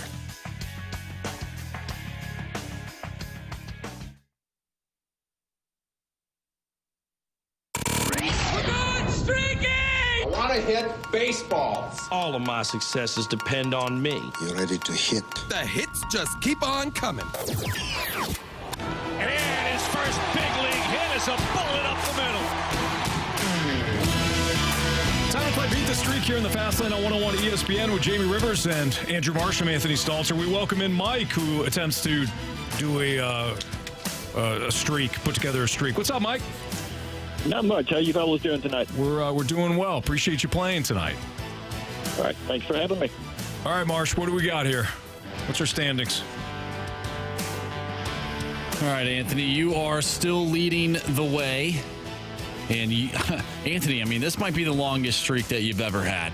You're at 9 now. All right. It's a great job, Anthony. Thank you, Jamie. And the record for us is Jamie's 10, right? It is. Jamie, you're also doing damage. You have 6. There we go, baby. So that is your current streak. It's an upside down 9. I'm pretty close behind with 1. You put us together, Jamie. You know what that is, right? Quite a team. 96. And, of course, Mike has 0 because he's new. Oh, that's right. All right, so the order. Got to get started for the weekend. That's right. There you go, Mike. So it'd be me, Jamie, Marsh, and Mike. I'm gonna go out on a limb here, guys. I'm gonna go with somebody different tonight. I've been looking at this for a while now, going through the statistics, the launch angles and things like that. Sure you are, Anthony. And I'm going to go with Luis Ariz, who has the worst exit velo, I believe, in the whole world. Well, Anthony, you picked him yesterday, so you have to pick somebody else. Should be a rule. Yeah. There isn't yet, but it's okay. It'll be in the bylaws. It's my streak. It's not. You said you were picking somebody different. Whoa. What the heck just happened? Kidding. My God. That was a little strong. It got elevated quickly. That was, yeah. It was aggressive. Wow. No, I'm definitely going with Luis Ariz. I mean, if I'm going to end this streak, I'll go with the guy that's hitting, 800. Jamie, he's trying to beat your streak. Yeah. And you don't have the tenacity? I'm not worried about it. Okay. It's going to go for tonight. That's a good one. Have you seen this bullpen? Go ahead, Jamie. No, he's going to get hit by a pitch and won't be able to continue. Luis Ariz, 0 for 1, 4 walks. I never thought he wouldn't get a hit. Yeah. All right. I am also going to go with a pick that's a little off the board, like Anthony. A little bit more of an obscure pick. Nolan Arenado, please. Okay, Nolan. He likes sitting in Miami. He's doing a good job right now. Yeah, he is. All right, Marshy. Yeah, give me Garrett Cooper. Cooper. The Coop. Oh, yeah, Coop. He stung the ball a couple times. Yeah, he looks like he's 58 years old. He's playing like he's 28. Yeah, 3 for 5 on the 4th, and then 2 for 4 yesterday. He's driven in 6 in this series. So far. Mike, what do you got? My original thought was Donovan, and he's still available, so I'll take him. That's a great call. All right. So, might be a leadoff hit. That might be the only hit of the night. That's all you need. It's so not wrong. That's all you need, yeah. All right, so I have Luis Ariz. Jamie took Nolan Arenado. Marsh took Garrett Cooper. And Mike took Brendan Donovan. Mike, good luck to you. I hope we get a chance to talk to you tomorrow. All right, thank you, sir. You guys have a great weekend. All right, appreciate it. You too. Thanks. All right, there you go. Let's beat the streak. It's time for the Fast Lane's biggest question of the day. All right, gentlemen, we get a question from Lance earlier today. Is John Mozeliak ruining his legacy? I wonder. I mean, what is his legacy? Wow, World Series champion. Got the Cardinals to the World Series in 2013. Was he the guy? He was in 11. Oh, that's right. In 11 he was. You're right. You're right. In I take 6 it back. he wasn't. In 6 it was still Walt Chockety. 11 it was Mo. 13 you won a pennant in 13. Listen, Anthony. I'm not disputing the success of the team under John Mozeliak. I'm just wondering what his legacy is. If as mad as everybody is at Mo. That's why I'm asking. As mad as everybody is at Mo, if he were to retire at the end of the year, and we're talking about Mo knowing it's all over, you're going to have a new president of baseball operations, and you look back at the track record for Mo, I still think it's pretty good. I like agree. Matt Carpenter, remember how everybody was so steamed with Matt Carpenter the last 2 years. And then he came back with the Yankees, and he got the standing O and all that. Like, Cardinals fans, yeah, in the moment, they're passionate. Some would say insane. But I don't agree with that take, Jamie, and I don't like that you say that. Yeah, I agree. Very passionate. If I had said it, I would be upset. And then they've got perspective. They got perspective after the fact. So I think if they look back at Mo's track record when it's all said and done, it's pretty good. Yeah. But the last, this year, the next 3 years, next 2.5 years, how much damage do you think he can do? Yeah. Let me rephrase. How much damage do you think Mo could do if he doesn't get off his dead ass and fix this thing? Now, that's excessive. That's really excessive. What? Answer the question, Mr. Rivers. I actually think Mo's going to be able to turn this thing around. Not this year. I think the Cardinals are competing for the division next year. I think Mo is going to do a good enough job to compete for the division next year. I think every now and then they're an organization and its workers need a wake-up call. And you can get complacent. And I think that's where the Cardinals got to. I think they got complacent because it doesn't really matter. We're in a division that we're going to be competitive in. We're going to get our 3 million in attendance. We're going to continue to grow Ballpark Village. We're going to be just fine. And then all of a sudden this thing jumped up and slapped them in the face. And now they've got the old bleep going on. I think the organization overall is going to do a good job of revamping this thing and making this team competitive next year. I really believe that. We'll see. I know. Huge deadline. Yes, agreed. One of the biggest he's ever had. Probably the biggest he's ever had. He's never sucked like this before. It's true.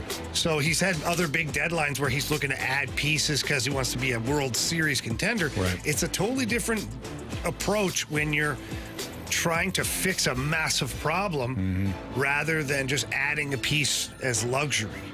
Very true. Would it be disappointing for you, let's say, if they move Montgomery and Flaherty, right, but they don't get that pitching that you're talking about, the younger type guys that are not necessarily at the major league level, but they're about to be. If they trade away Montgomery and Flaherty, but they don't get that with a different type of deal, which would include a position player, will you be disappointed by that?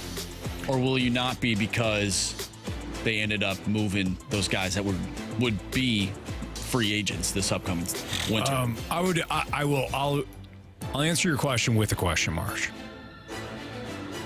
When you wake up and you've got a lot of things to do, okay? Big day. You're producing this show. You got to put some segments together. You got to figure out who's going to be on the show from a guest standpoint. You got a big day. Plus, you want to get a workout in. Yeah. You want to eat right. You're a healthy young man, okay? You got a lot of things going on. You say, by the end of the day, I want to have a successful day. Not a perfect day, but a successful day.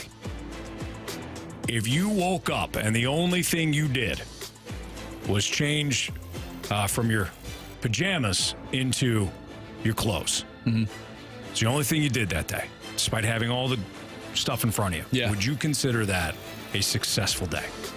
Depends how hard the pajamas were to take off. Anthony, honestly... How many buttons there are in those pajamas, Anthony? Standard amount of buttons.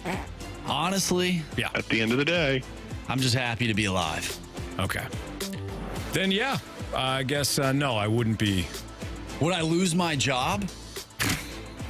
Probably, if you didn't show up. Interesting. That's my point, Marsh. Yeah. You got all these things that you need to accomplish. Is someone else going to lose their job? Maybe. Got all these things you want to accomplish, and the only thing you do is you change. That's it. Just change my clothes. That should be standard, right? Yeah. The bare minimum for you to get out of bed, put some damn clothes on. For sure. That would be the equivalent of trading two guys on expiring contracts. Like, that's nothing. That's a nothing burger for me. Wow. You didn't do anything. Yeah. You did what you were expected to do. Basically. Like, congratulations, you woke up and you didn't fall out of bed and hit your head like I do in a pool sometimes. Is that equivalent to a player demanding that he wants to be traded from a different team to your team, and you just happen to make the move? I see what you did there. Is it similar? I see what you did there. And maybe. All right, what you miss? Criticisms, compliments next in the Fast Lane on 101 ESPN.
missed anything from today's show, make sure you download the podcast available at 101ESPN.com, your 101 ESPN mobile app. It's all brought to you by Dobbs Tire and Auto Centers.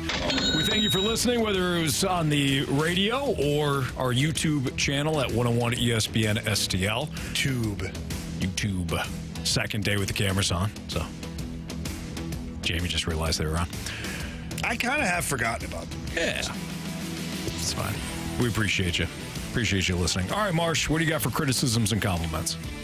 Yeah, a lot of people on the text line really happy with you, Anthony, that you were asking Siri how many cities, or what was it? It was either way, whatever it was. How many MLB cities are there? Yeah. Or no, states. States, Yeah. thank you.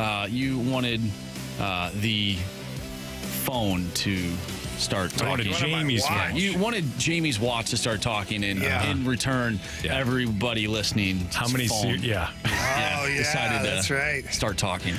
Yeah. That's Sorry funny. about that. So, I didn't think about that. I think it's kind of great, actually. I think next year on April 1st, we should do it once every hour. Just be like, one about the Hey Siri, the next hour is like, Hey Google. Yeah. Then the next Alexa. was, Hey Alexa. Just people like, son of a. I didn't quite catch that. No, you sit there and you go, Alexa, play 101 ESPN. That's not a bad idea. You'll need to unlock your iPhone first. Yeah. They're always listening. Congrats to Anthony on a big gauntlet win from the 314. David versus the Goliath. That is Anthony. Oh, wow. So you're Thanks. being That was nice. Yeah. David. Way to pump me up going home. Thank For you. sure. Yeah, Goliath, a huge appreciate win it. versus David back in the day. Heavy favorite to begin with, so it's quite the win.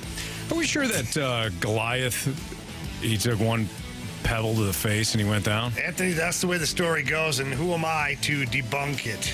It was Roman times, as you know, and the one thing the Romans are very proud of is the facts of all of their stories. Completely accurate. I'm just saying, who else was there? Was it A just lot of David people. and just Goliath? No, a lot of people. Like, did David emerge from the woods and be like, I got him? And meanwhile, Goliath is like back in his home thinking. How big do you think Goliath was? Do you think he would have caught that pitch or that throw from Jordan Hicks yesterday? Probably, yeah. Or he might have caught it right in the eye and died. Not again. Jordan versus Goliath. Hey, Goliath, get your hands up one time, huh? Just once. I mean, come on. They're big enough. All right, from the 314. Love the show today, guys. Thought you had a spot-on assessment of the Cardinals pitching situation and the tough task that we have ahead of us, rebuilding the rotation. Thanks. Thank you. Thank you for the compliment. That was very nice. I got a compliment on my shirt today. Somebody on the YouTube channel wanted to buy my shirt. Ooh, how much? I said, not for sale. They just wanted you to take it off during the show. They wanted to know where it was from. I said, got it from a tub in my attic. I have no idea how old You it wouldn't is. sell that thing? Hell no. Yeah, you would. Somebody offered you $500 for that shirt. $500? Yeah. Right now? Yeah. Probably. There you go. $50. 50? No. Yeah, Yeah, let's find the line. Hang on, it's a Friday night. You're headed out with the boys, and someone says, "I'll give you $50 right now for that shirt." No, we're not doing a jersey swap. $250? $250? Yeah, $300. No. He would absolutely. What? Come on, Are you it's- kidding me? All right. I've seen this guy before. See ya.